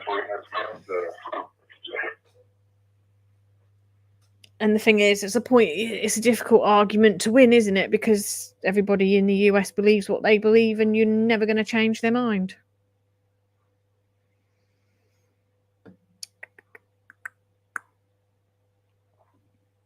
I'm very awake. I am so awake. I am so awake. I don't normally have this trouble when I've got 14 people. If like, you know, on TikTok, I've got 14 people. I don't have this shit. But obviously on YouTube, it brings out some strange moments.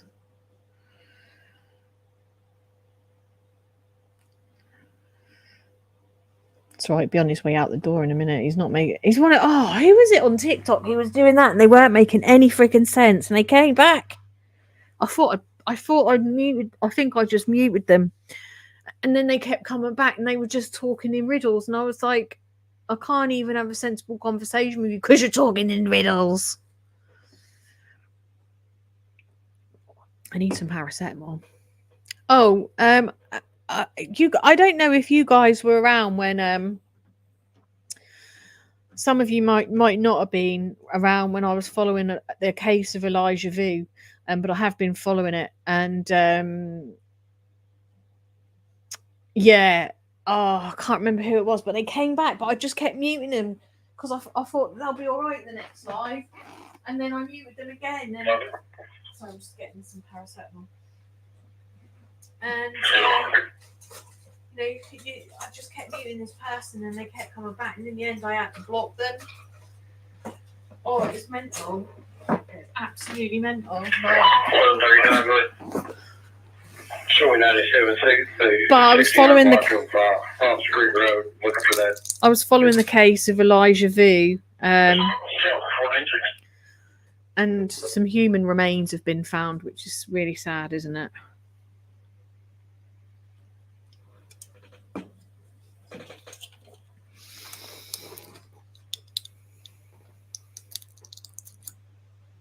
Well, be respectful to the moderators because she's got the power. Just got to be respectful, dude. Have an opinion. You know, you can have a completely different opinion to me.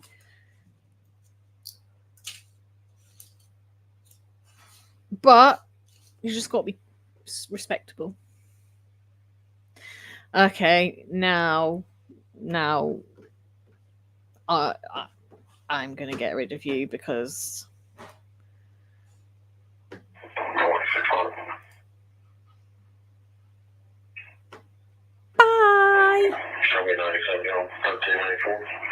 Bye.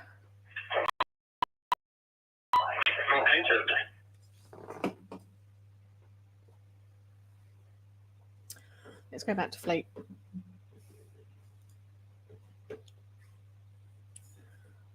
The flight radar is a man. He'll probably come back on an old account now.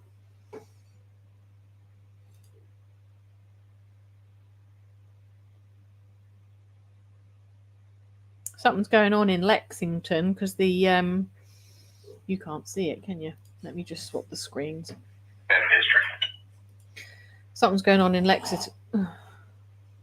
You having a little backward sneeze there, lady?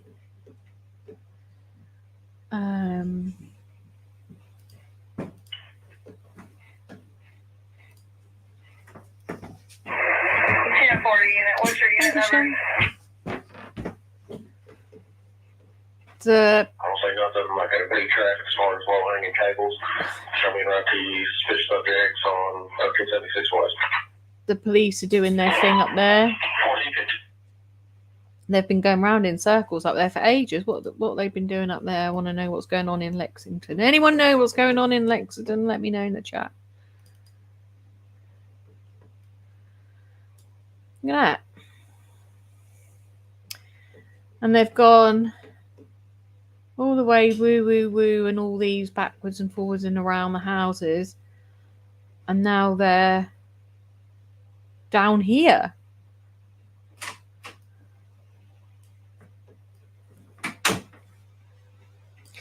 And obviously London is down somewhere down here, and I've just lost the plot. Just lost the roads. I feel like I can't see the writing very well on here either.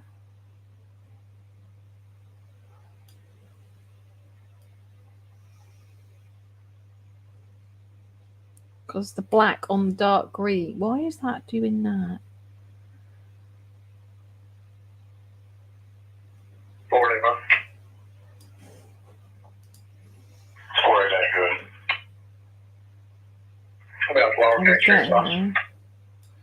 So this is round where we need to be, and there's not a chopper in sight. It's all going down in Lexington right now.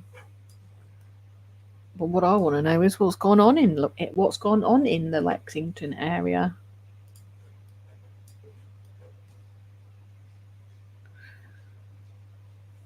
That's the thing. You can't debate with stupid, though, can you? I mean, I'm not gonna lie.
My wire is... Why does it make that noise? That's really annoying.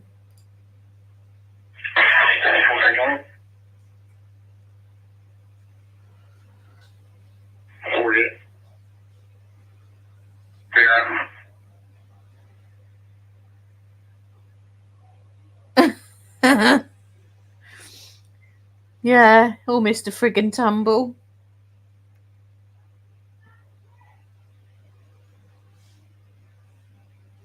Let me see if anyone else is seeing anything, because I feel like I can't see a helicopter. Like,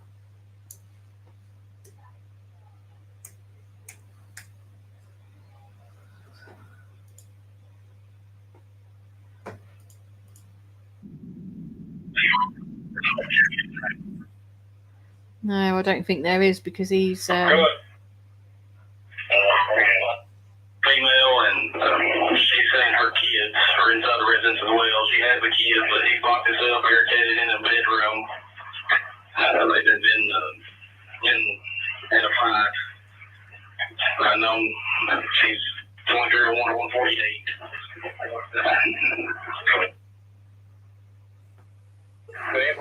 10-4, what kind of weapons do you have again? News Nation.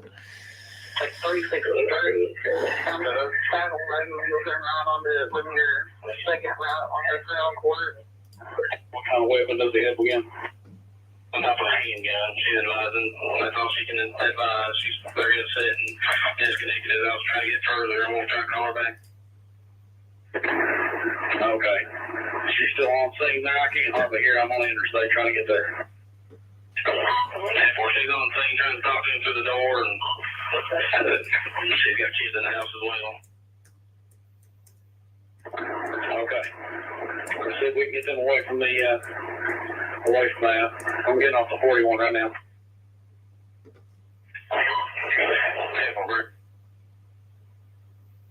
Good. So 363 just before that's Westgate subdivision, before Sunshine Hills, it'll be the second road on your right. House on your right.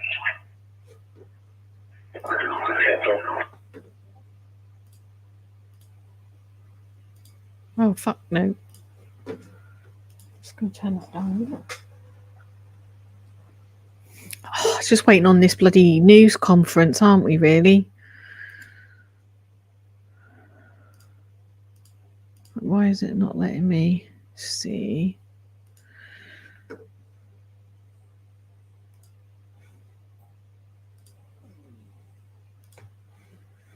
Like a bit of Jennifer Coffin Napper. Jennifer, thanks for joining us tonight. Thank you for having me. So we know the search for the suspect still very much active. We just got that update 27 minutes ago. An a-hole. What specific challenges are crews facing in this area? Well, there are many challenges. First of all, we have to look at the suspect. The suspect is formerly military. That's a very important point. He obviously is very familiar and steady with a gun. That's also an issue. We know he abandoned his AR-15, but what other weapons might he have? In addition, this rural area, you can imagine the bugs, the varmints, the foliage, everything that is going to obscure law enforcement from finding him readily. Yeah. Which was why it makes sense they believe it is so important they make progress before it gets dark again. We can see how densely wooded this area is. Why do you believe Couch would leave his weapon, his magazines, and his car behind? Well, that begs the question, is he the kind of shooter like the main shooter that we had that was also former military, Mr. Card, that, as you might recall, went into a wooded area and took his life? That is something that law enforcement is certainly going to have to consider. I'm sure they have both cadaver dogs and bloodhound dogs with them, in addition to their drones and their heat-seeking devices. And when you hear about really the terror of this interstate attack, because we were about to go on the air when people started calling police on Saturday saying our cars are being shot, people are being shot in the face, in the chest. What goes through your mind about the circumstances surrounding this event? Well, it's a miracle that nobody died, because when you think of that on I-75, the velocity of those vehicles being shot at, people swerving, people being hit, and the crashes that took place, it's a miracle that no one is dead, Natasha. So that is a good thing.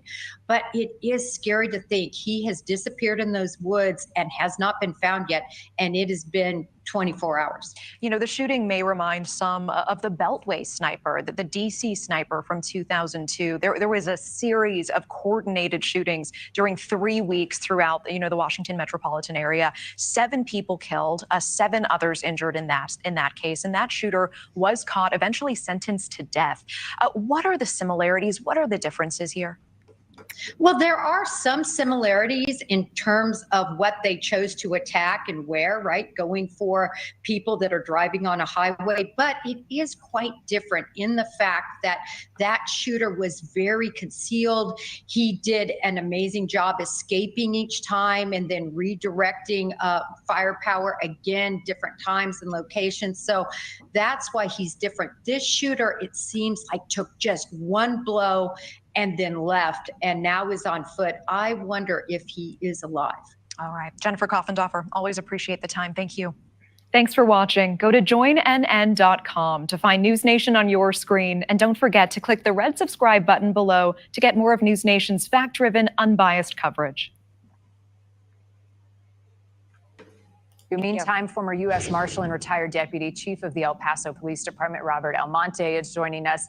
Welcome back, sir. This is a scary situation. Already, he is accused of shooting 5 people. More could have been injured. How much does his military background, his time served in the National Guard, factor into finding him and the threat he poses? Well, the experience or background being in the National Guard actually plays a big factor in these law enforcement agencies going after him and trying to apprehend him. No doubt he has experience handling weapons, and in all probability, he probably still is armed, and he purchased a lot of ammunition. I know an AR-15 was recovered there, but there's no doubt in my mind he's going to be armed, and he's extremely dangerous. So he's got he's trained by the military as far as weapons, as far as tracking, as far as hiding, camouflaging, things of that nature. So law enforcement does have a challenge, but there's no doubt in my mind they're going to apprehend him. Right now, they got a perimeter secure, and they feel pretty confident that he's within that perimeter. So it's just a matter of sending in these large number of law enforcement officers and canine to track him down and arrest him, and not get him to flush out and arrest him as he's trying to make an exit from that area. Yeah, I mean, part of the concern is now he's been gone 3 days, and as more time passes, it becomes more dire. He becomes more desperate, which is why you heard local police send out that warning to check your cameras, stay alert, be careful on your properties. How much more difficult does it become as investigators add days and days to his disappearance and trying to locate him in protecting the public and their safety right now?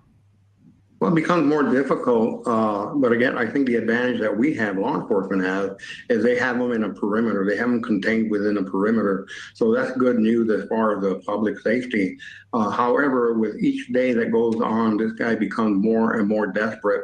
That's in the way it is right now, that's actually a bigger concern for law enforcement, where he may try to kill law enforcement officers and then maybe eventually taking his own life.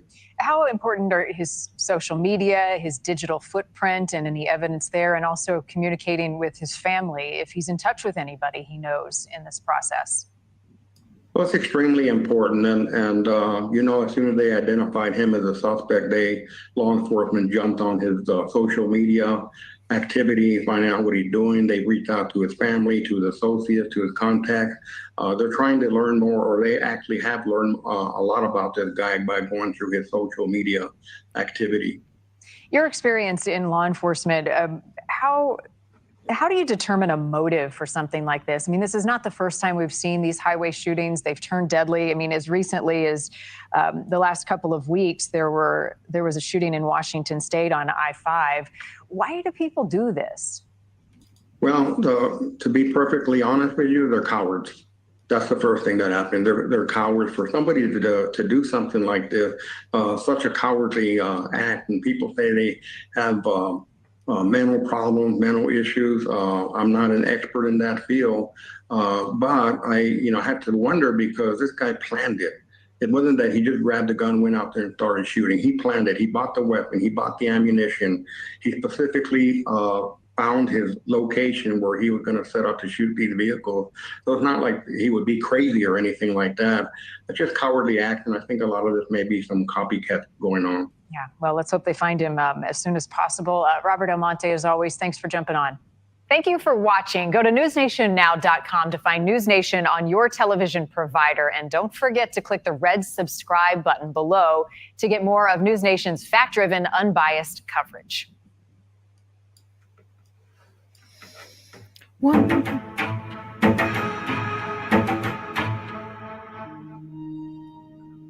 we got now? I'd like to thank all of you for taking the time to spread the word about the disappearance of Maddie. Meantime, former U.S. Marshal and retired Deputy. We are bringing in News Nation's law.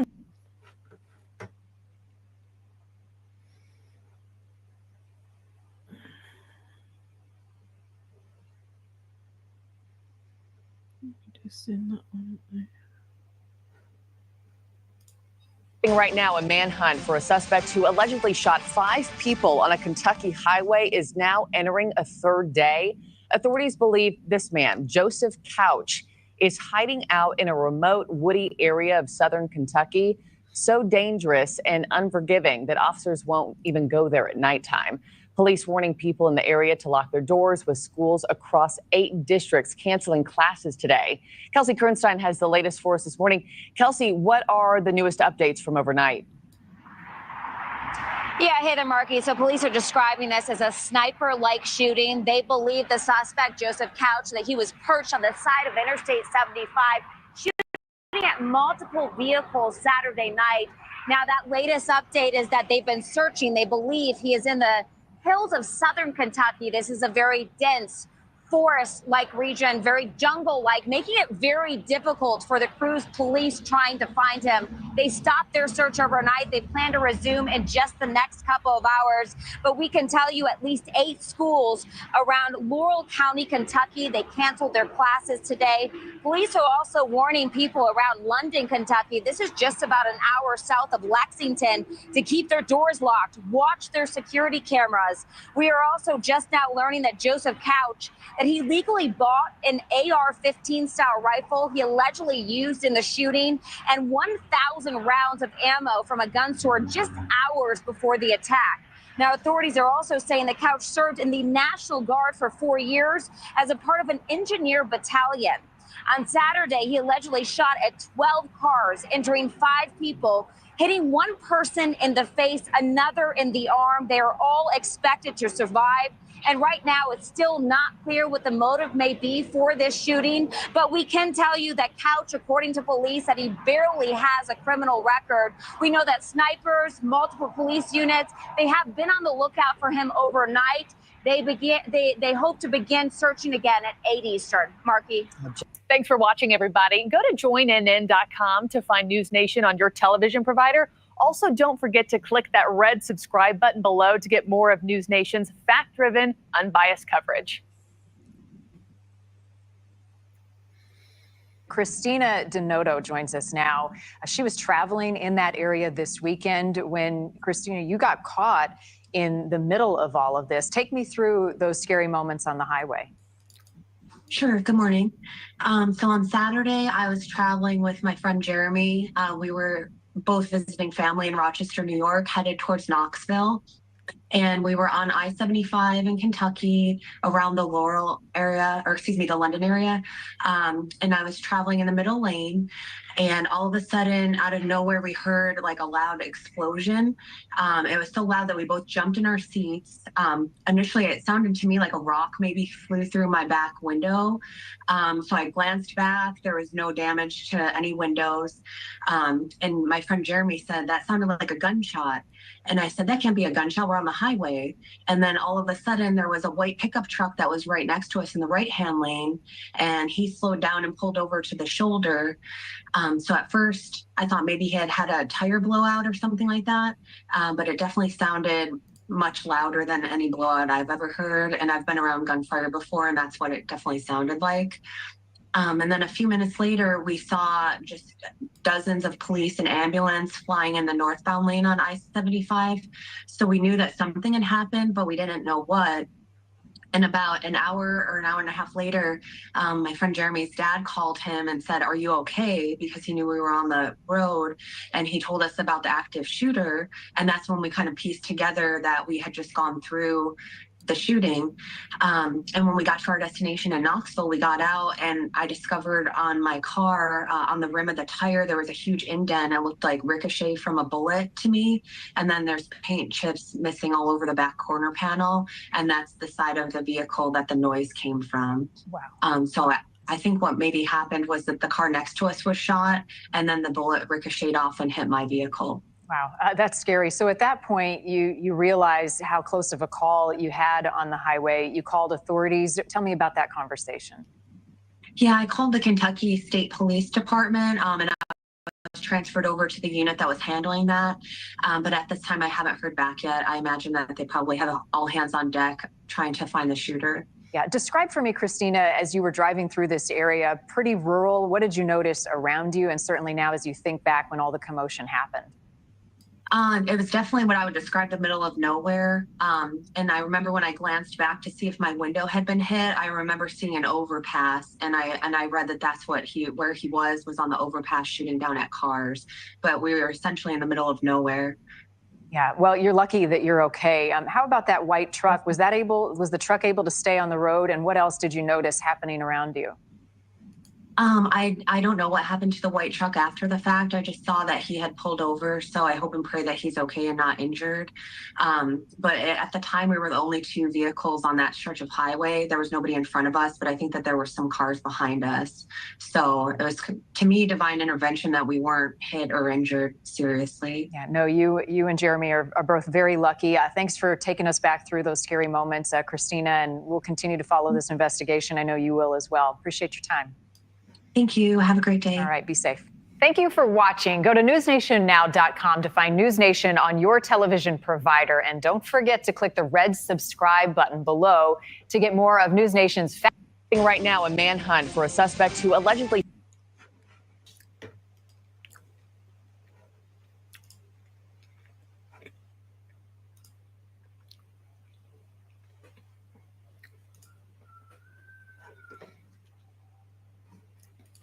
Play yesterday's. Play the first one. Just in the last few minutes, we located an AR-15. It's going to be processed, and it is in a wooded area next to the interstate. I'm beginning to question that, Rob. In a location that he could have shot down upon the interstate from that wooded location. Questions? Can you give us any details about where you found the vehicle? It's on a Forest Service road at the top of the hill off of exit 49, down another little trail off of that Forest Service road, very near the interstate, but not close enough that the person of interest could have fired from that location. He's had to walk on over toward the interstate, which is where we recovered the weapon at. What kind of car? It's I think they said it was a silver color Honda CRX or CRV or something of that sort, a smaller SUV style type vehicle. He's still considered a person of interest? Yeah, for now. I think we can deduce that he's a suspect, but we'll still say person of interest at this point. Based on the bullet fragments, do you believe that the AR-15 was the weapon that was used to, shoot into the interstate, or could there be a different, firearm that's still? No, we believe this was the weapon. How many bullets did you find in the vehicle? I mean, were there more rounds that you hadn't used yet in the vehicle? No, there was a gun case and not a weapon, and that gun case was in there last night when we recovered the vehicle, so we were fairly confident that we were in the right direction on this case. Anything else noteworthy in the vehicle?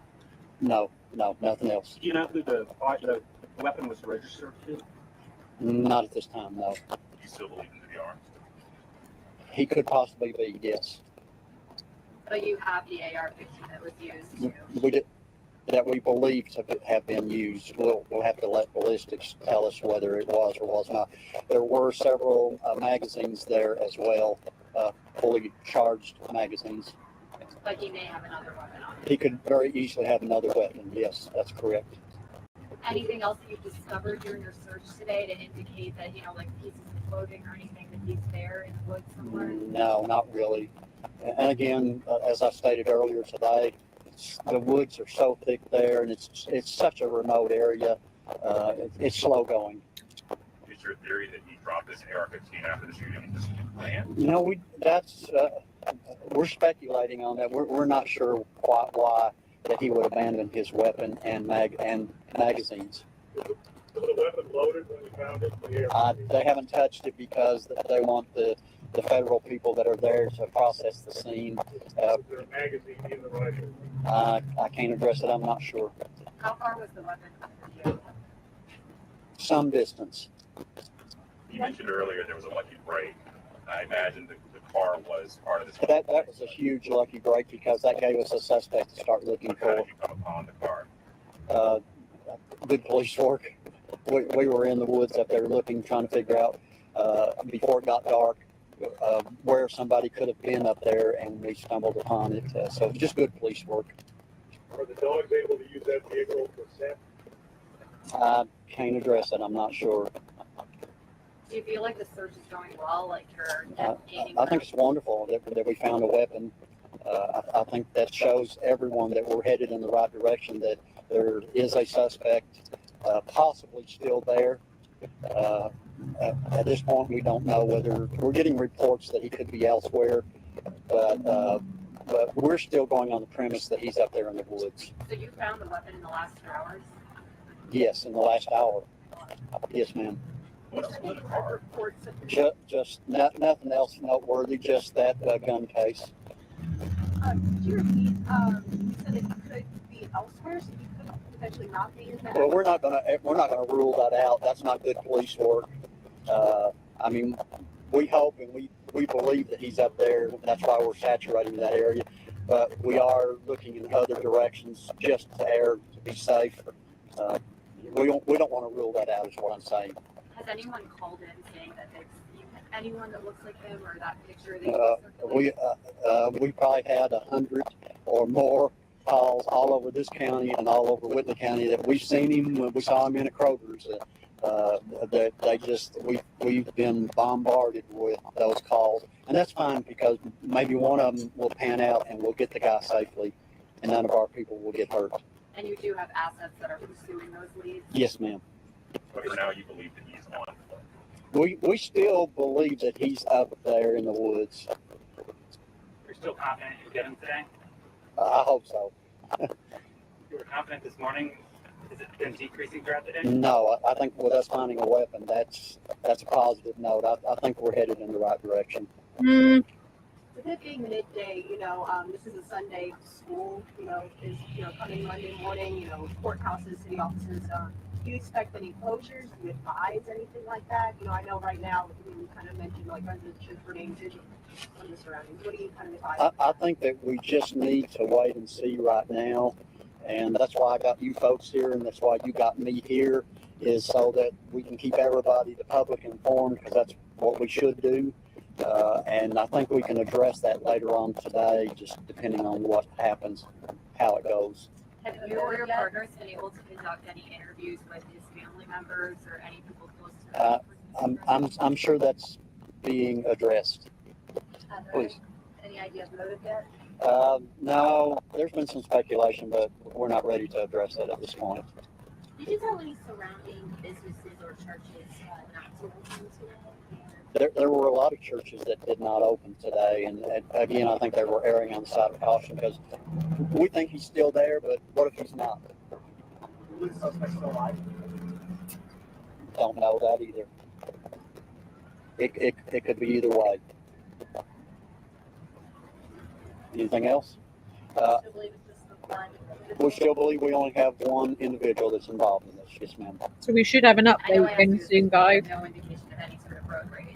No, this is not a road rage incident. You got 5 different victims that have been shot. One's from Kentucky, the rest from out of state. No, it's a random act. Any updates on those victims? Have any of them been released from the hospital? No, I haven't heard that, but again, we feel like that with them being reported as stable last night, that's going to be a good outcome.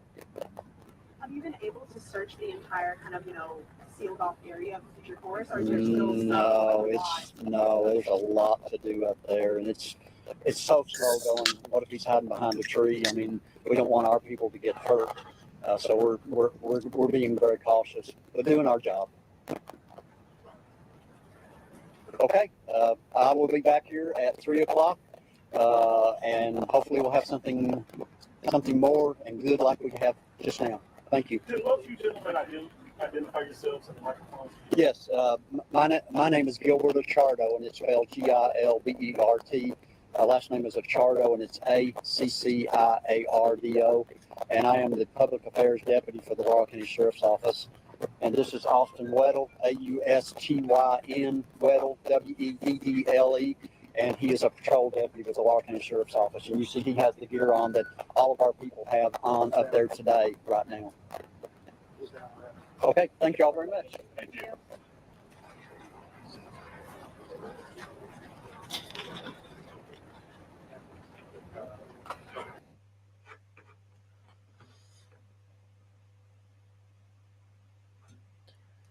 And this was the follow-up, which was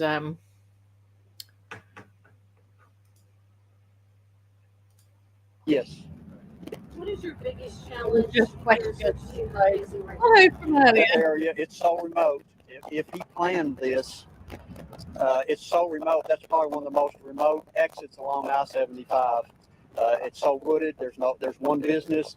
There's no residences. He couldn't have picked an area that is any more remote and difficult for us to try to locate him. And that's what we want to do. We want to safely. We don't want our guys to get hurt. We don't want any more of the public to be hurt, and we want to take him into custody safely. And it's a big task.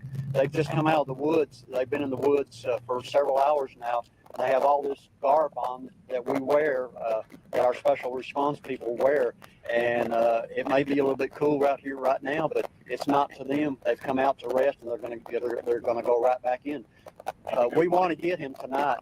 We want to get him before it gets dark again, but no promises. We're going to do our very best. Do you think that was part of his plan? One of the reasons why he chose this area? Probably. It's very, very, very remote. The trees, you almost bump into a tree every 2 or 3 feet. It's just that way, and it's difficult. And it's tedious because we have to look behind every tree, because what if he's there?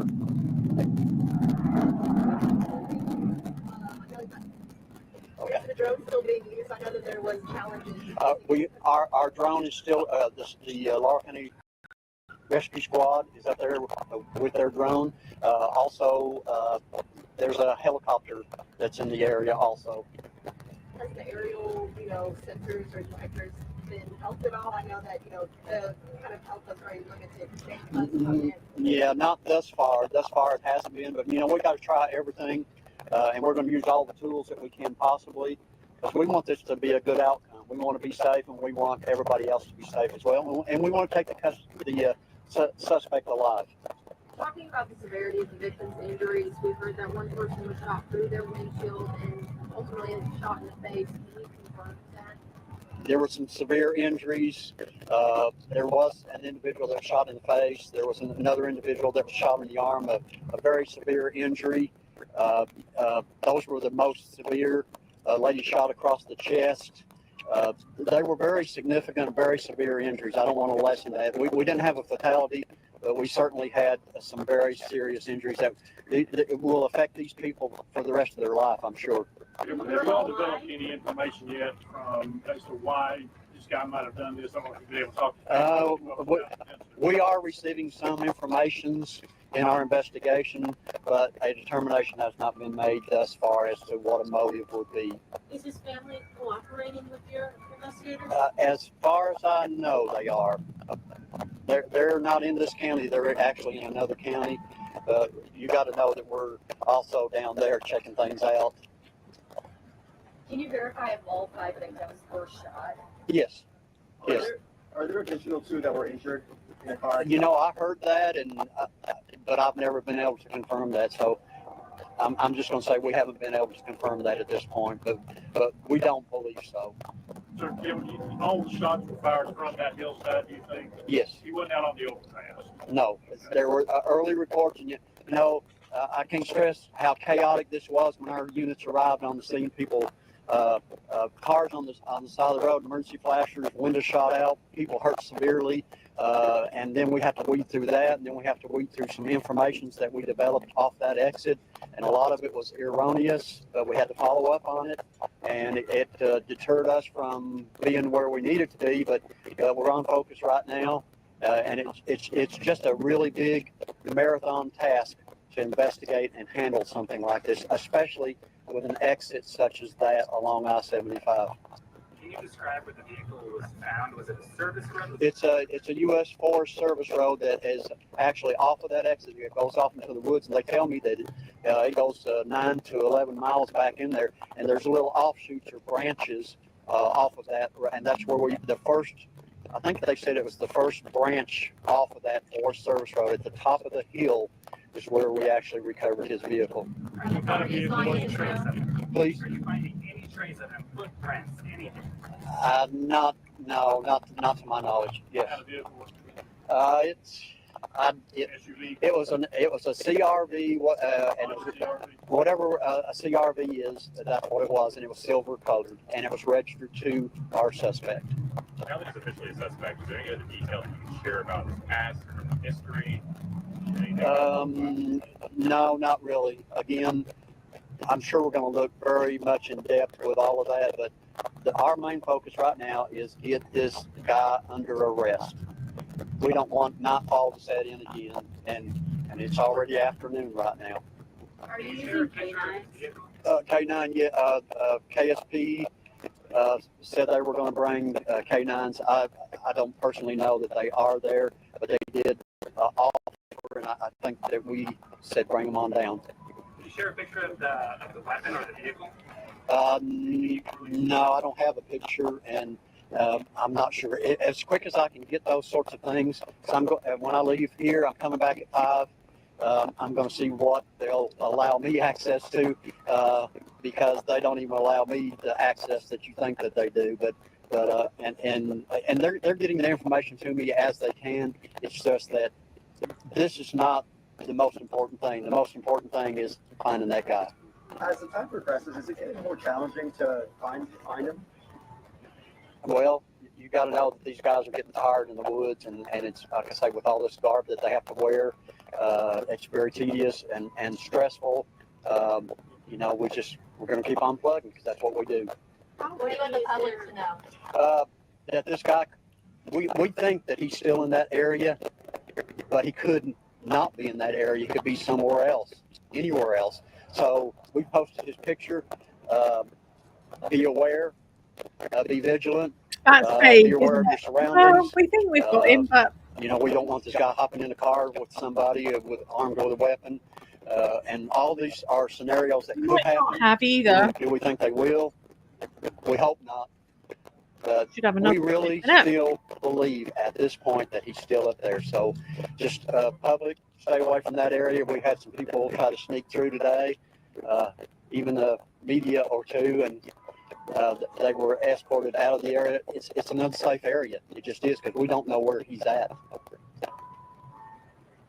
Anything else you'd like to share that we haven't already asked? That's about it. That's all that's new right now. I'm going to go. I can't really get a feel for what's going on sitting in my office, and that's what I've had to do in the last little bit to get some updated press releases out. But I'm going to the scene, and the next time I come back, I will have been up there, and hopefully I'll have some more updates for you, okay? Thank you. All right, thank you all very much. Do you have a I do feel like he was a bit. Yeah, well, we kind of do know where he is, but not 100% on that. What's this? Evolution, you know? Right. We've gone from delicious to just mind-blowing. Absolutely. Yeah. But let's go over here to Jesse's dish in my head. I'm thinking, so she nailed the scallops. She nailed the citrus. Visually, she added the mangoes on the top, and then she added the tomatoes on there. So now you got a little variation of colors. It looked beautiful. Right. Even though she was missing that extra kick of spice, I think that the tomatoes did something to sort of bring it home. Right. Right. So what she lacked, she kind of made up in that little touch. Of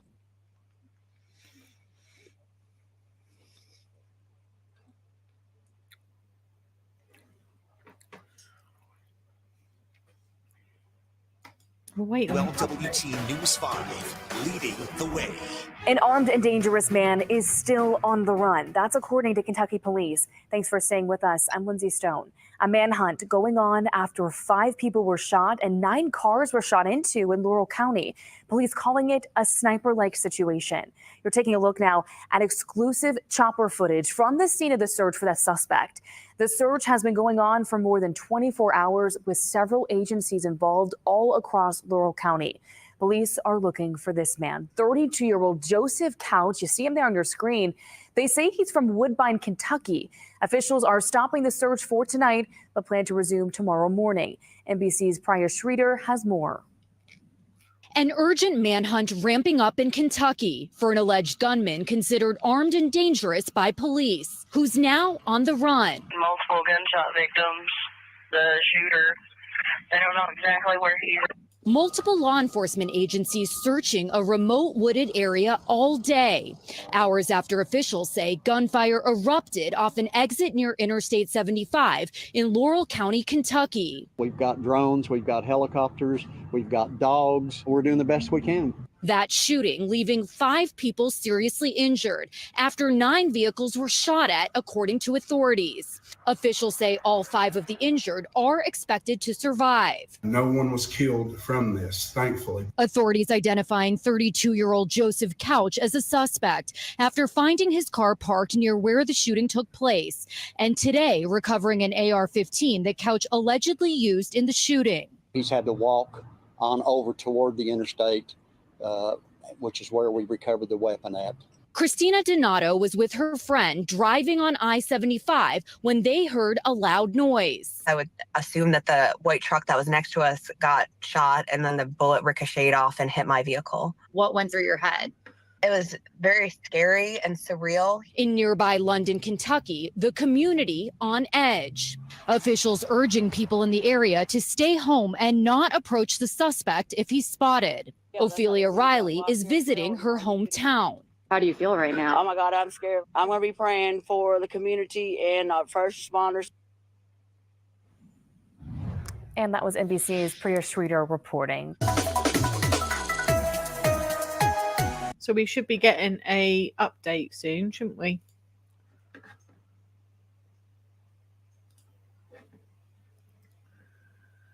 We are just waiting on a new update now, aren't we? 3 o'clock, they said.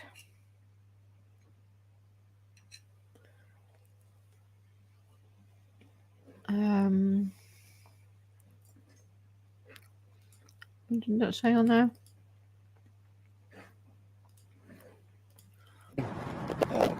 Just in the last few minutes, we located an AR-15. It's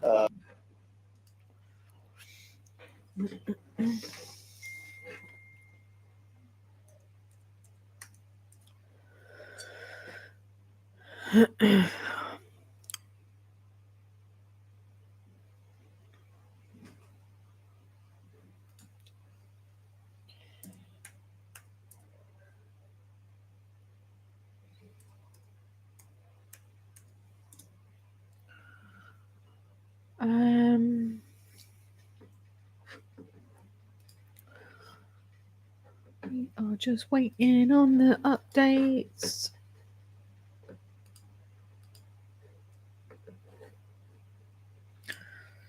Because normally they stream it from their Facebook.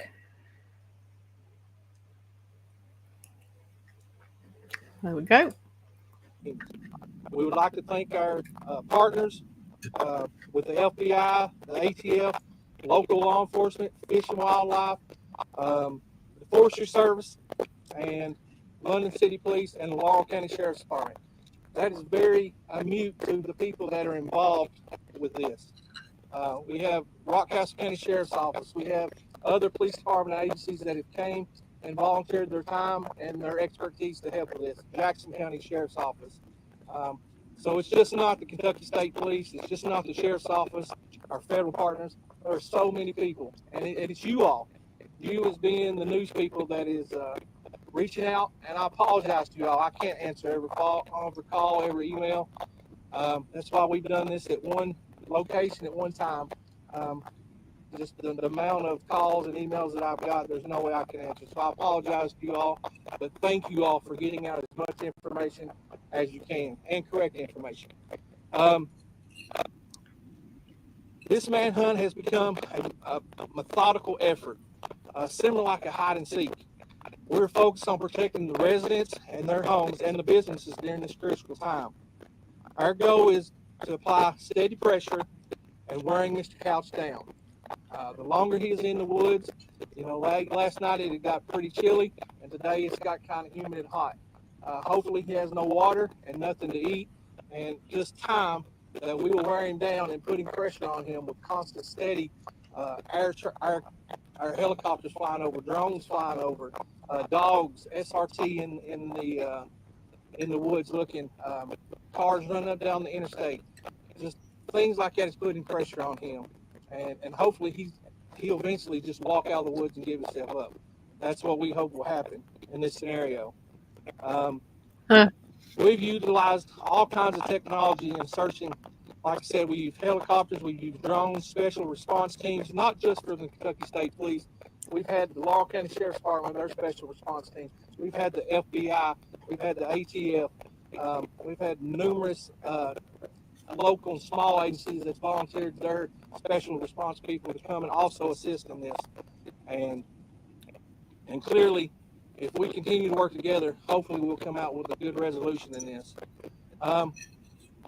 This is a constant communication effort. So people, ask, why ain't we just going in there? If you've followed my Facebook in the last hour or so, we gave you a photograph of the area. It's not like going over to this business and looking for somebody in there. It's not like going to a football field and trying to find somebody behind the bleachers. We are in the Daniel Boone National Forest, and this is thousands and thousands of acres. And I stated last night, it's kind of like a jungle. Well, it is like a jungle. And we have cliff beds, we have sinkholes, we have caves, we have culverts that go under the interstate, we have creeks and rivers, and the dense brush. I mean, it's not something I can just take my dog for a natural walk through. Yes, there are paths, but when we're looking for somebody, we have to go through those dense areas. We have to go and make sure no rock is unturned to find not just him, but find evidence. And when you do these things with all the people involved, you got to have communication. So there's not a direct line when you first get there, even maybe the first day, that the FBI can talk to the state police can talk to the sheriff's department. We have to tie those networks together and go out and do grid searches. Find certain areas that you're going to go and not trap in behind each other.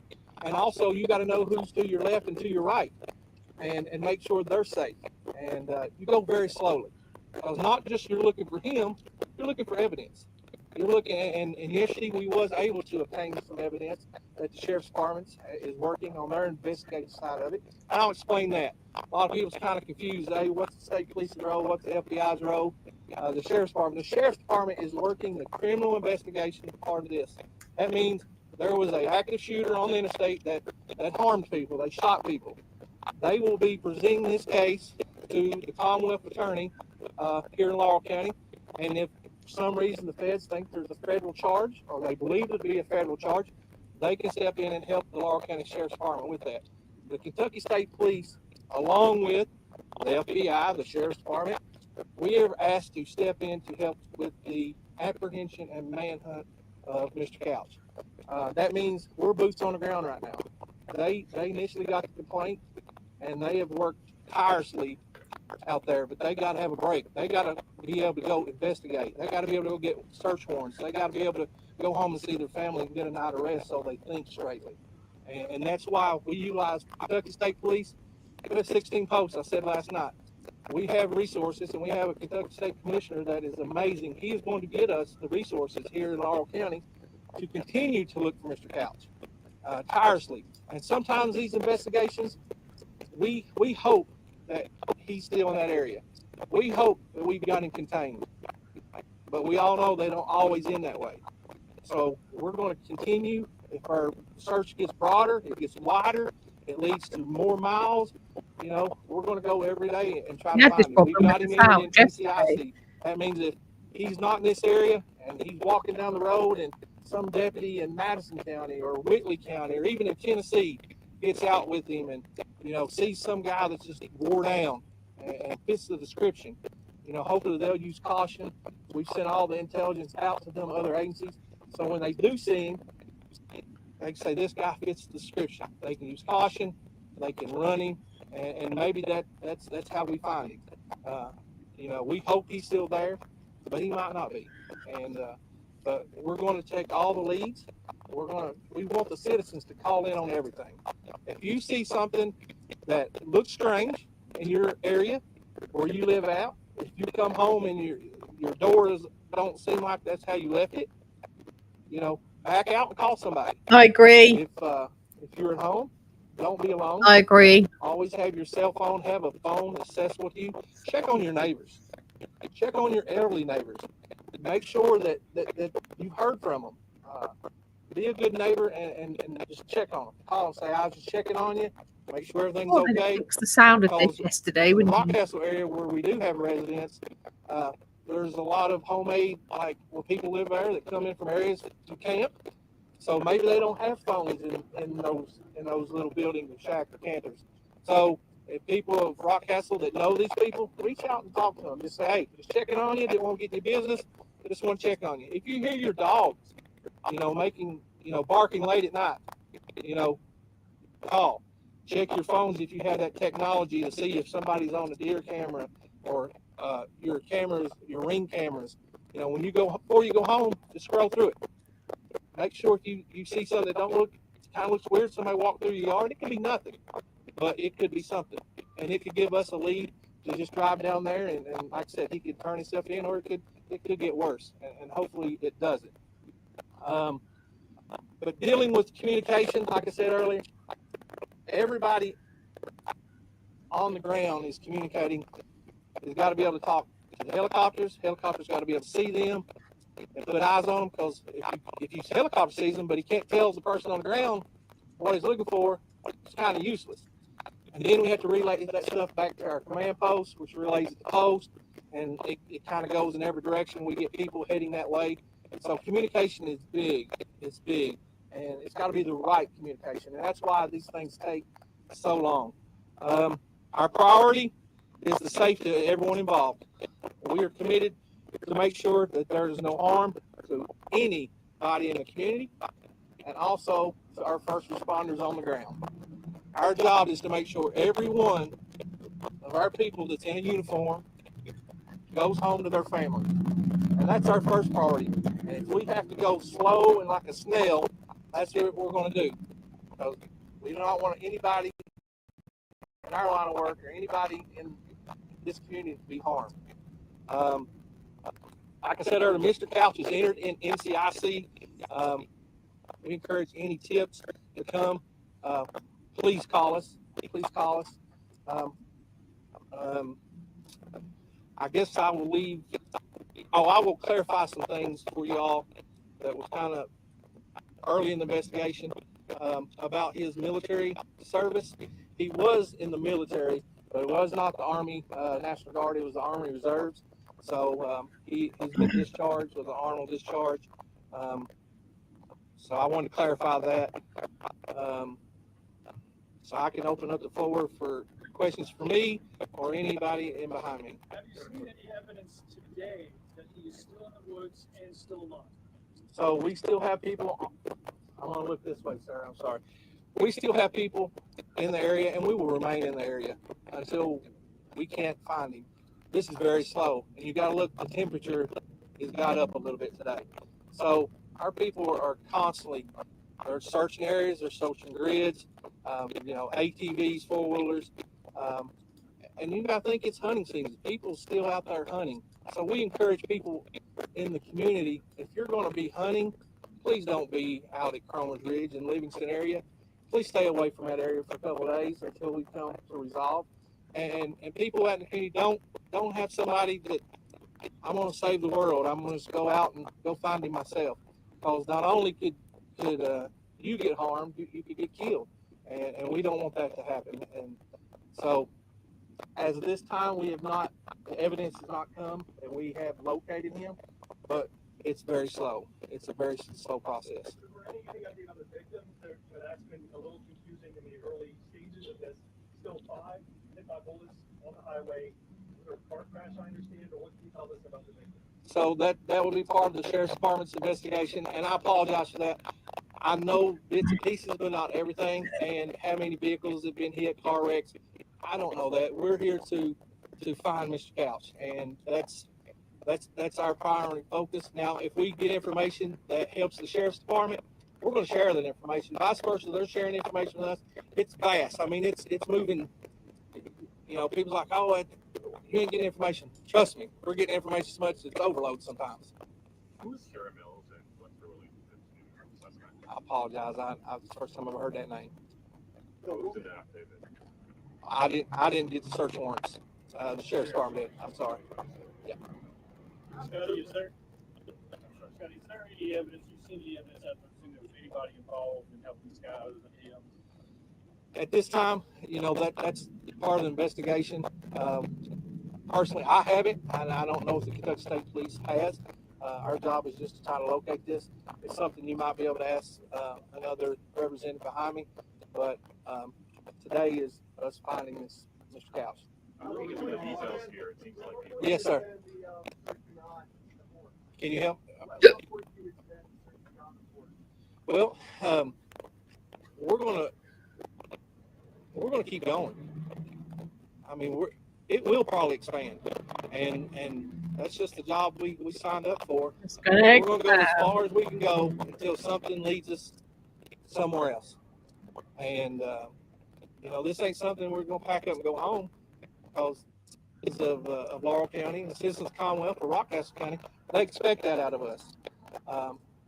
And this is not easy. It's tiresome, and let me also say this, crime just isn't happening in Laurel County today. It's happening everywhere. So, the Sheriff's Department, the Kentucky State Police, we have to answer calls in other communities, even in this county. And so we're going to continue to answer those calls. Don't hesitate to call us because you think you're bothering us because we're doing this.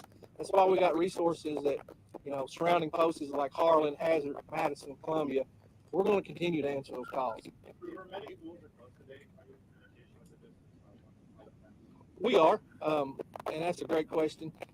Schools, that would probably be a question for their leadership, but they're going to contact us and the Sheriff's Department and ask us our opinions.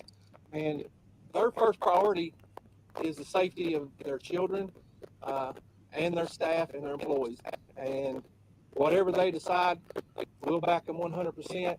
Our job is to find this guy and bring this to an end, and so they can get back to going to school, playing sports, and just being at calm and ease. Are you advising them to stay close? Sir? Do you know if you're advising them to stay close? At this time, it's up to the superintendents. Every school district. When it snows, one school right down the road might not close, but another one might. So I can't tell them what they need to do. They'll make their own judgments. They will contact us and ask us our opinions, and we appreciate those opinions. But they have to do what they think is safe for their community, their kids, and their employees. You mentioned that you don't know. Is there anything new that y'all are trying today? Listen, we love technology, and we love people coming in to help, and there's numerous resources. These gentlemen behind me with the ATF and the FBI, and they might be a training out there that maybe some of us don't even know about the technology. We have people that are professionals in computer software who give us the terrain. I gave you photos of it, and you look and you're like, oh, that's just the woods. Until you get out there, there's more to it than just the woods. Sinkholes, caves, there's animals out there, there's snakes, there's all kinds of stuff. So you got to use caution, and usually that technology that they're giving us is helped out, especially if we have, like late last night, we took troopers in. I think around 25 troopers went in and done a grid search. It was starting to get dark, and you got to protect those troopers. You can't have them just because you got a flashlight doesn't mean you can see everything around you. So you got to protect those troopers and tell them the areas that they're going. You mentioned that you're not aware of. Yes, sir.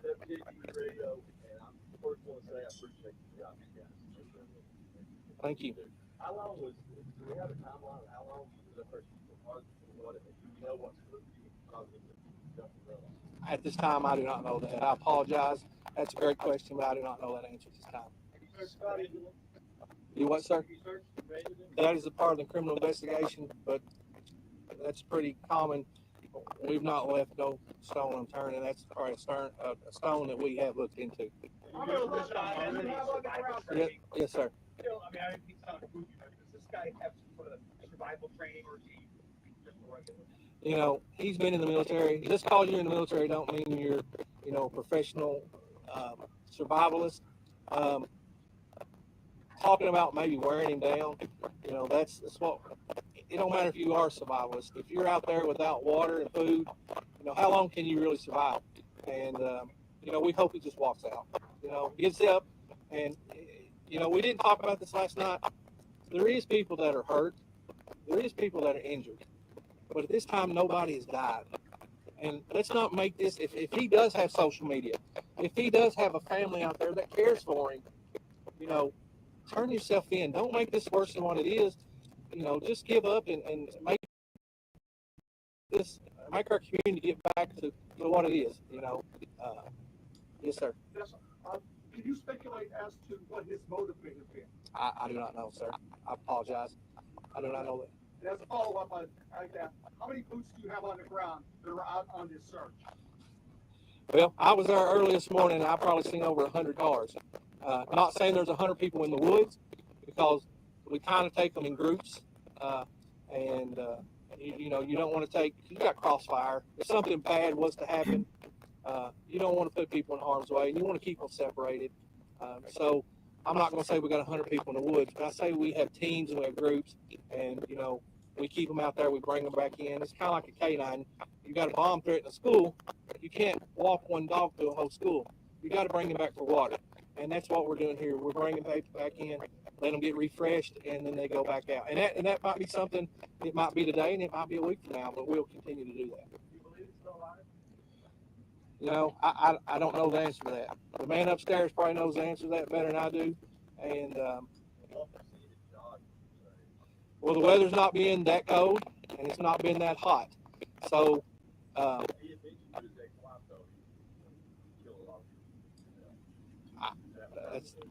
that's the first I've heard. I'm sorry. The affidavit that you had that was released said that he would kill himself. So Okay, I didn't do the search warrant. what does it mean that the AR-15 style rifle was found on the phone with the battery out? That's sort of coming I'm seeing. I'm sorry, I'm coming to a full. Yeah. If I'm a resident, I might take some heart to the fact that the gun was left, but I don't love the fact that the battery was taken out of the phone, indicating maybe we're trace technology. As an investigative point, what does all that say to you? Well, that says to me that the FBI and the ATF and people that deal with that stuff on a daily basis, and our intelligence with the state police, they will dig all in that stuff. And you know, it's not something you can get overnight. But if they find it, they're going to pass on the information, and you know, that'll be a part of the investigation. That if he was to come out, that would go to the criminal portion of this investigation. Trooper, you mentioned that you weren't aware necessarily of the affidavit of Miss Mills in there. Do you know if any of your partner agencies can shed some light on the text messages that were part of the affidavit, and if that could speak to his motive and whether or not he may still be alive? That's something maybe the sheriff or, I'm sorry, Sheriff, I didn't see you. Well, that's, like I say, the case is still under investigation, and I'd really rather not get into that at this time. We're concentrating the efforts right now, state police, trying to apprehend this guy. That's our main focus. Yes, paperwork has been obtained, signed by our Commonwealth attorney. It has been executed, but that's today, and I'd really rather not get into the investigation. We're going to try to lay hands on him, and then we'll process all that through court. And so I wonder at what point, how long is the search going to go on if he did do what he said that he was going to do in that sense? We'll search until we can find him, until we exhaust all resources, and we're not going to quit. We definitely want to, you know, lay hands on him and bring him to justice. Looking at some of the details in that affidavit, I think there's some critical points that would identify him. I mean, do you ever get the sense that he wants to be caught or found? Well, I've not got the sense that he wants to be caught. You know, it'd be pretty simple for him just to walk out or step down 75. And we're looking. I really don't know, but I wish we could, you know, lay hands on him and bring him in. Sheriff, I know that you have a lot of state and your officers. Have you brought the U.S. Marshals? Marshals are included in the investigation, yes. Sheriff, talk about the victims if you don't mind. Not here at the podium. The victims are, there's no fatalities. You know, I've not been to the hospital or nothing like that. The way I understand it, all will recover. No, ma'am.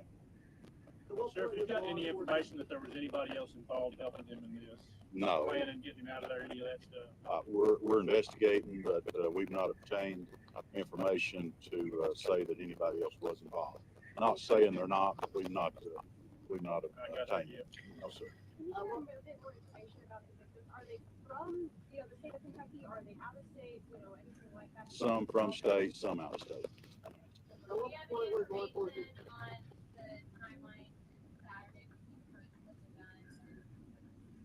Yes, we have all that's documented. We have exact times, but this time the investigative part, I'd really rather not discuss that.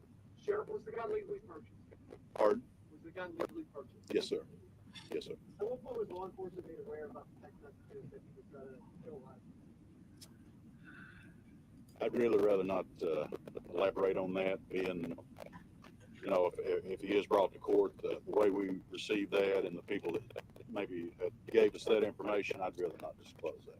Are there other people witnesses that warned you about what this suspect might carry out?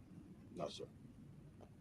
Are you going to put the state partners like in Tennessee with the Like the trooper said, you know, he is entered NCIC.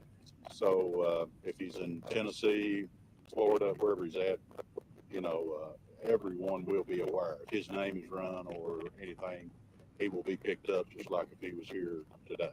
Do you have any reason to believe he has a cell phone out in the woods and communicating with anyone?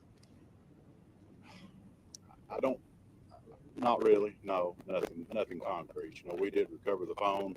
He could have a cell phone, he may have two cell phones, but as far as me saying for sure that he does, no, I can't say. Are there any questions y'all would like to ask Mr. Couch once you do get hands on him? Oh, he'll be questioned. Yeah, there's many questions that we have. Yeah. Oh, he'll be questioned. Real quick, my son's gonna dump, and I apologize, but that's such a heavily traversed stretch. I drive it, we all drive it. Advice for people that are a little leery because there are those legends and people are probably looking up now and thinking, oh my God, could there be a copycat person? And, you know. Well, that's a possibility. Just kind of be aware of your surroundings, and that's about all we can say. You know, we sure didn't expect nothing like this to happen, and that's a heavy patrolled road. You know, state police, ourselves, all agents. You know, Interstate's really patrolled heavily.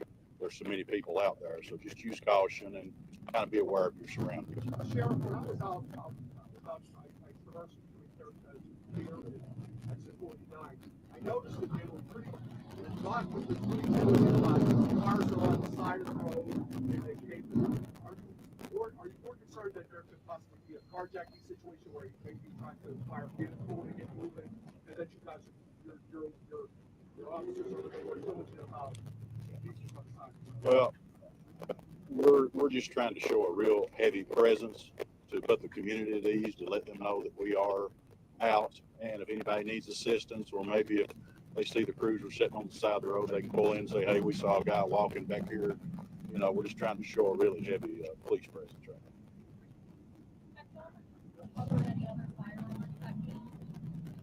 now. No, just the one.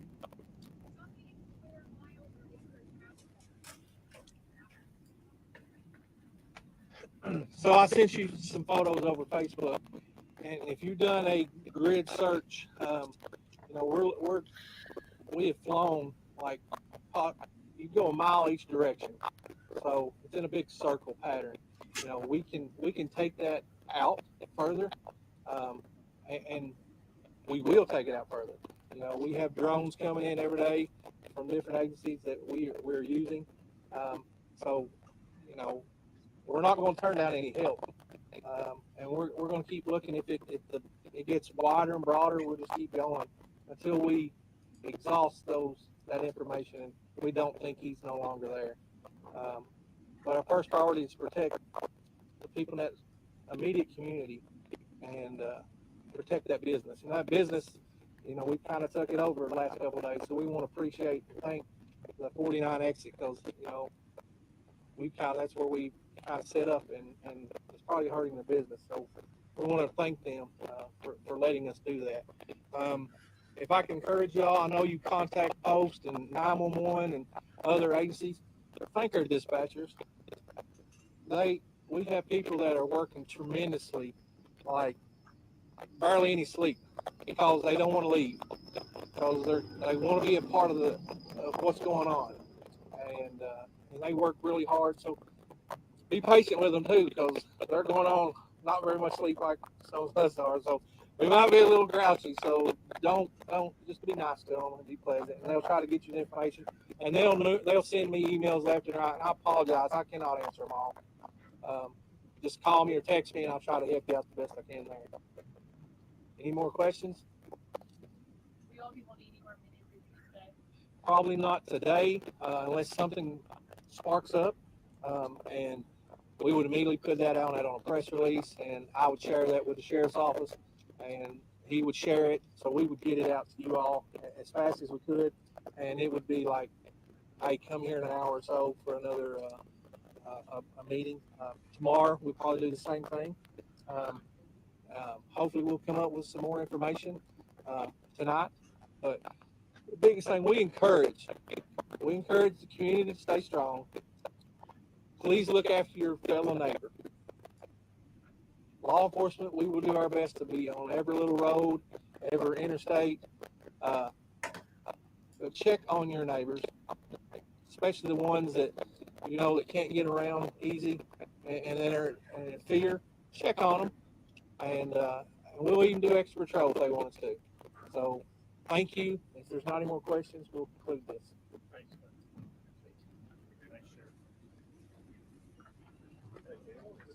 You too, sir. Good to get back home here. Yeah, big deal.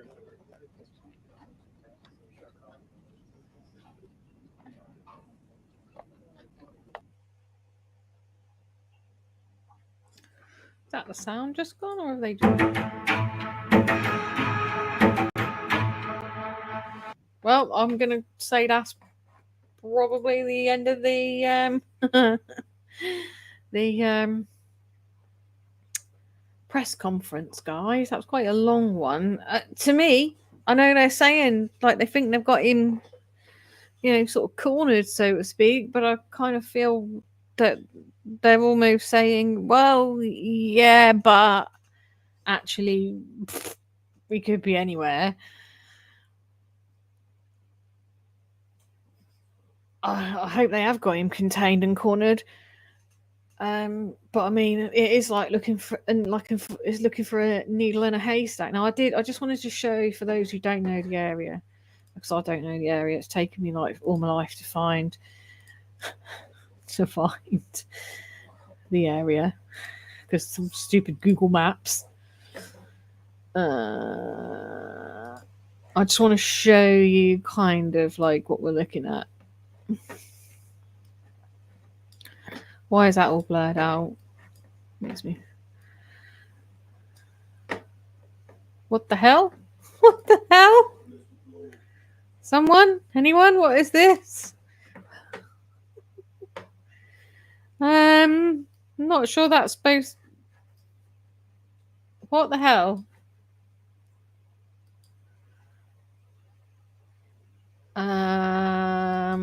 Okay, that's blurred. I feel like this is going on forever. Is this person okay? I feel like... What the hell? This is a bit smaller. I'm not kind of sure what's gone on there. Like, I want to get away from it and I can't. Help! This is why I cannot be trusted with stuff. What the hell? Somebody help me! Hang on, let me go back one.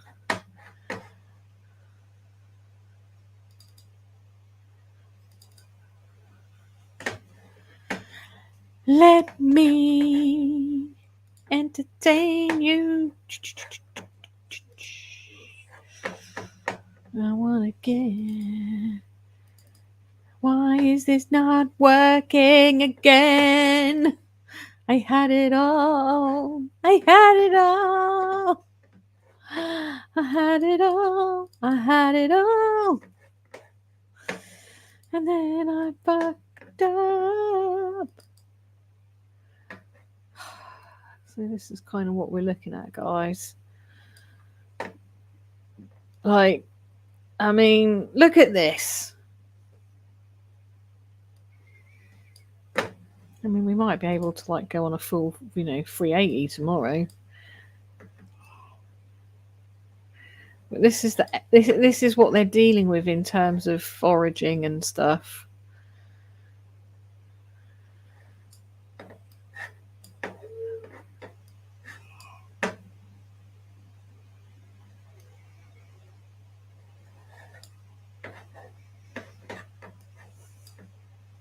She's got the road a bit. Whee!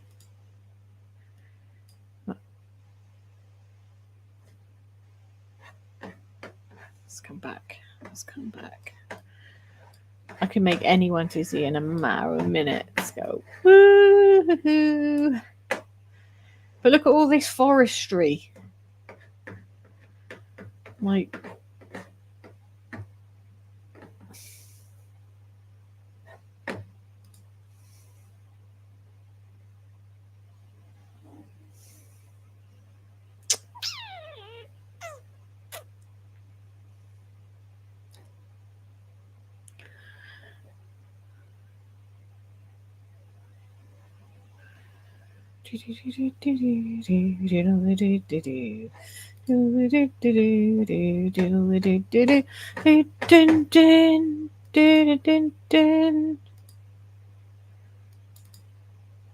take me there. Take me there. Right, you're supposed to take me there.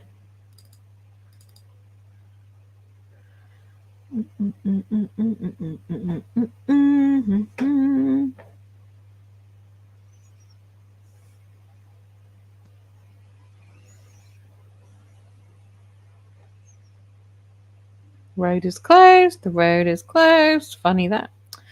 Road closed. Road is closed. The Sheltwy Trace Trail.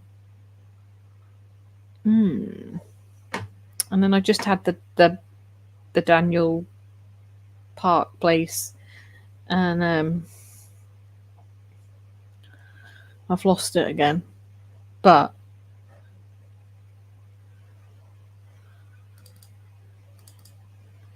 might have done it again. Look, oh, man, Jesus, take the wheels. Help! Help! I should never be trusted with such things.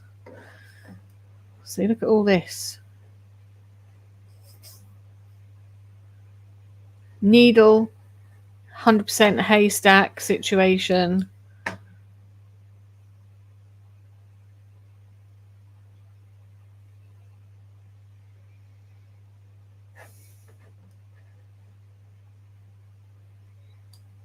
Look at that.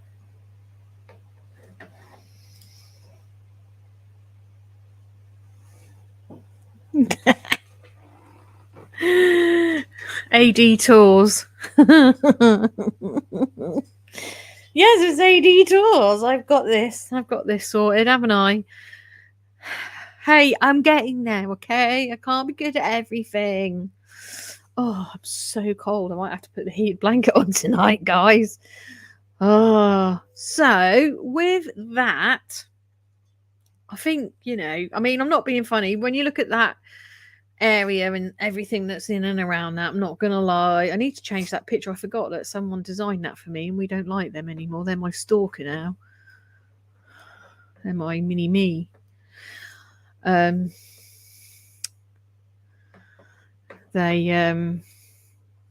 got issues.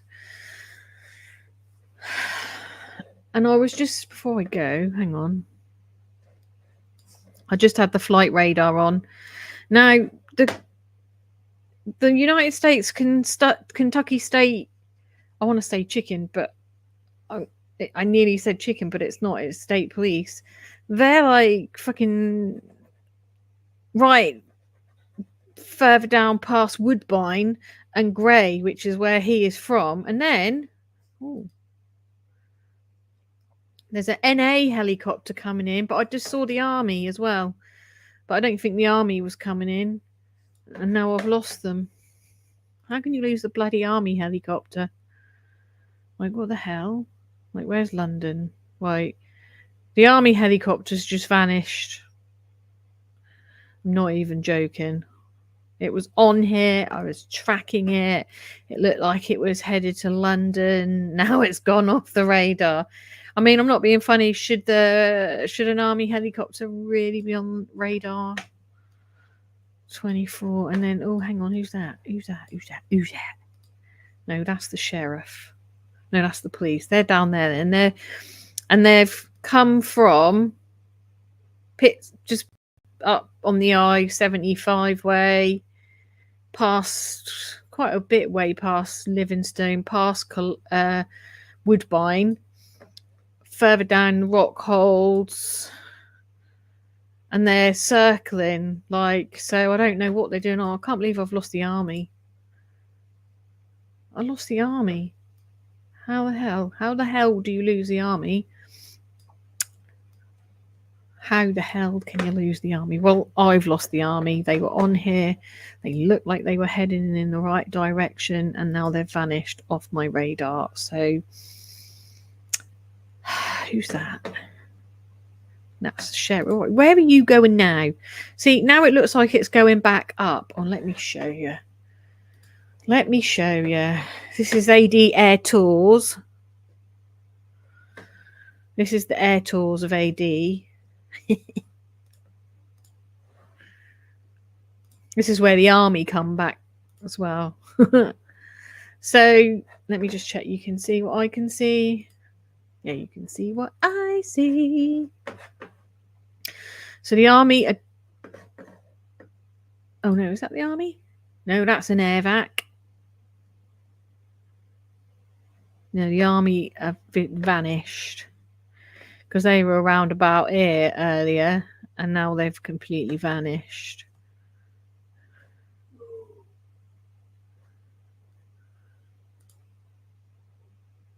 That's Knox's County Sheriff, which is not near. Anyway, so let's zoom in. So as you can see, Grey is where he's from, and Woodbine is his local hangouts from times before. We started off up here, and well, here I think it's gone up, across, and then all the way down. He's there. It's not as sophisticated as when men do it. You just get all sorts of random whee and whoosh. So you can see there's been some circulating there, and now he's heading back up.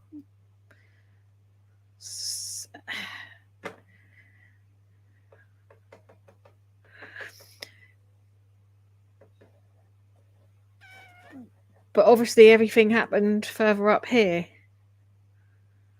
So God knows. I don't know. But that's the Kentucky Sheriff. But I mean, they could be looking way further than they're telling us. But again, look at all this. And the thing is, right, if he's unalived, he could be in the water.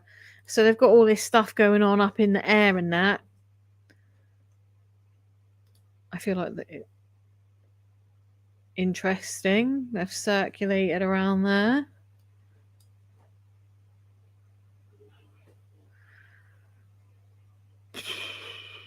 So where have they got him contained? I want to know, because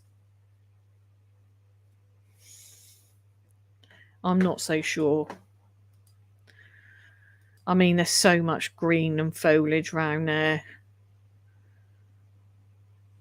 But, you know, what is... If I had to lay some pounds on it... Oh, what are you doing? Hello, NA. What are you doing? Are you going to the airport? You're landing?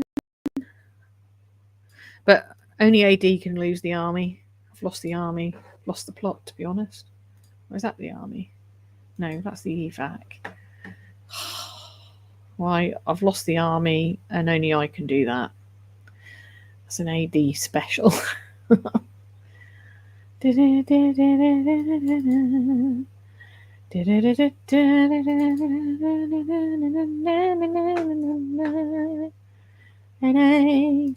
the army? I really feel like oh, Spirit Airlines. Why are Spirit Airlines a helicopter? Oh no. There's the army. There. That went off radar, look. It heard me talking about it. That's the army there. Oh, look. Interesting.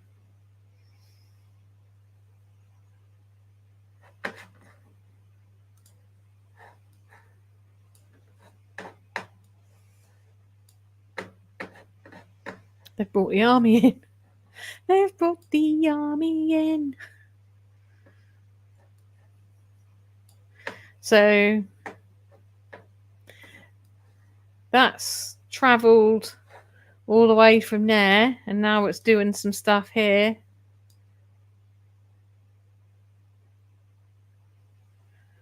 I mean, it could just be coming to landing at the airport. I mean, I'm not sure why they would want to come all the way from over there and land at just the airport. But I found the army. They are no longer missing.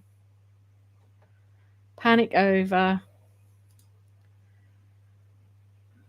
And then there's NA just hovering around. What are you doing, Mr. Army Man? Are you landing? Are you going to vanish off the radar now? I'm pretty sure they vanished off the radar. I'm not going to lie. And then back to the sheriff. Yeah, the sheriff's all over the place. I say sheriff, the Kentucky State Police.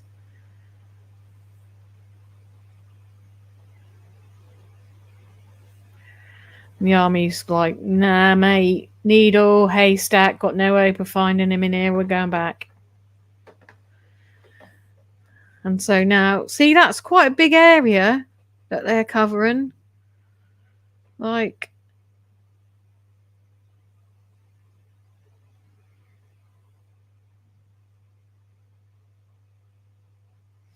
and at the point that they've got to here, like, someone could have, you know, moved quite far, to be fair. It's the magical mystery tour. Yep, I remember Robert Card. He actually apparently turned out to have some sort of brain trauma. And he was in that. Oh, bloody hell. He was in that, what do you call it? The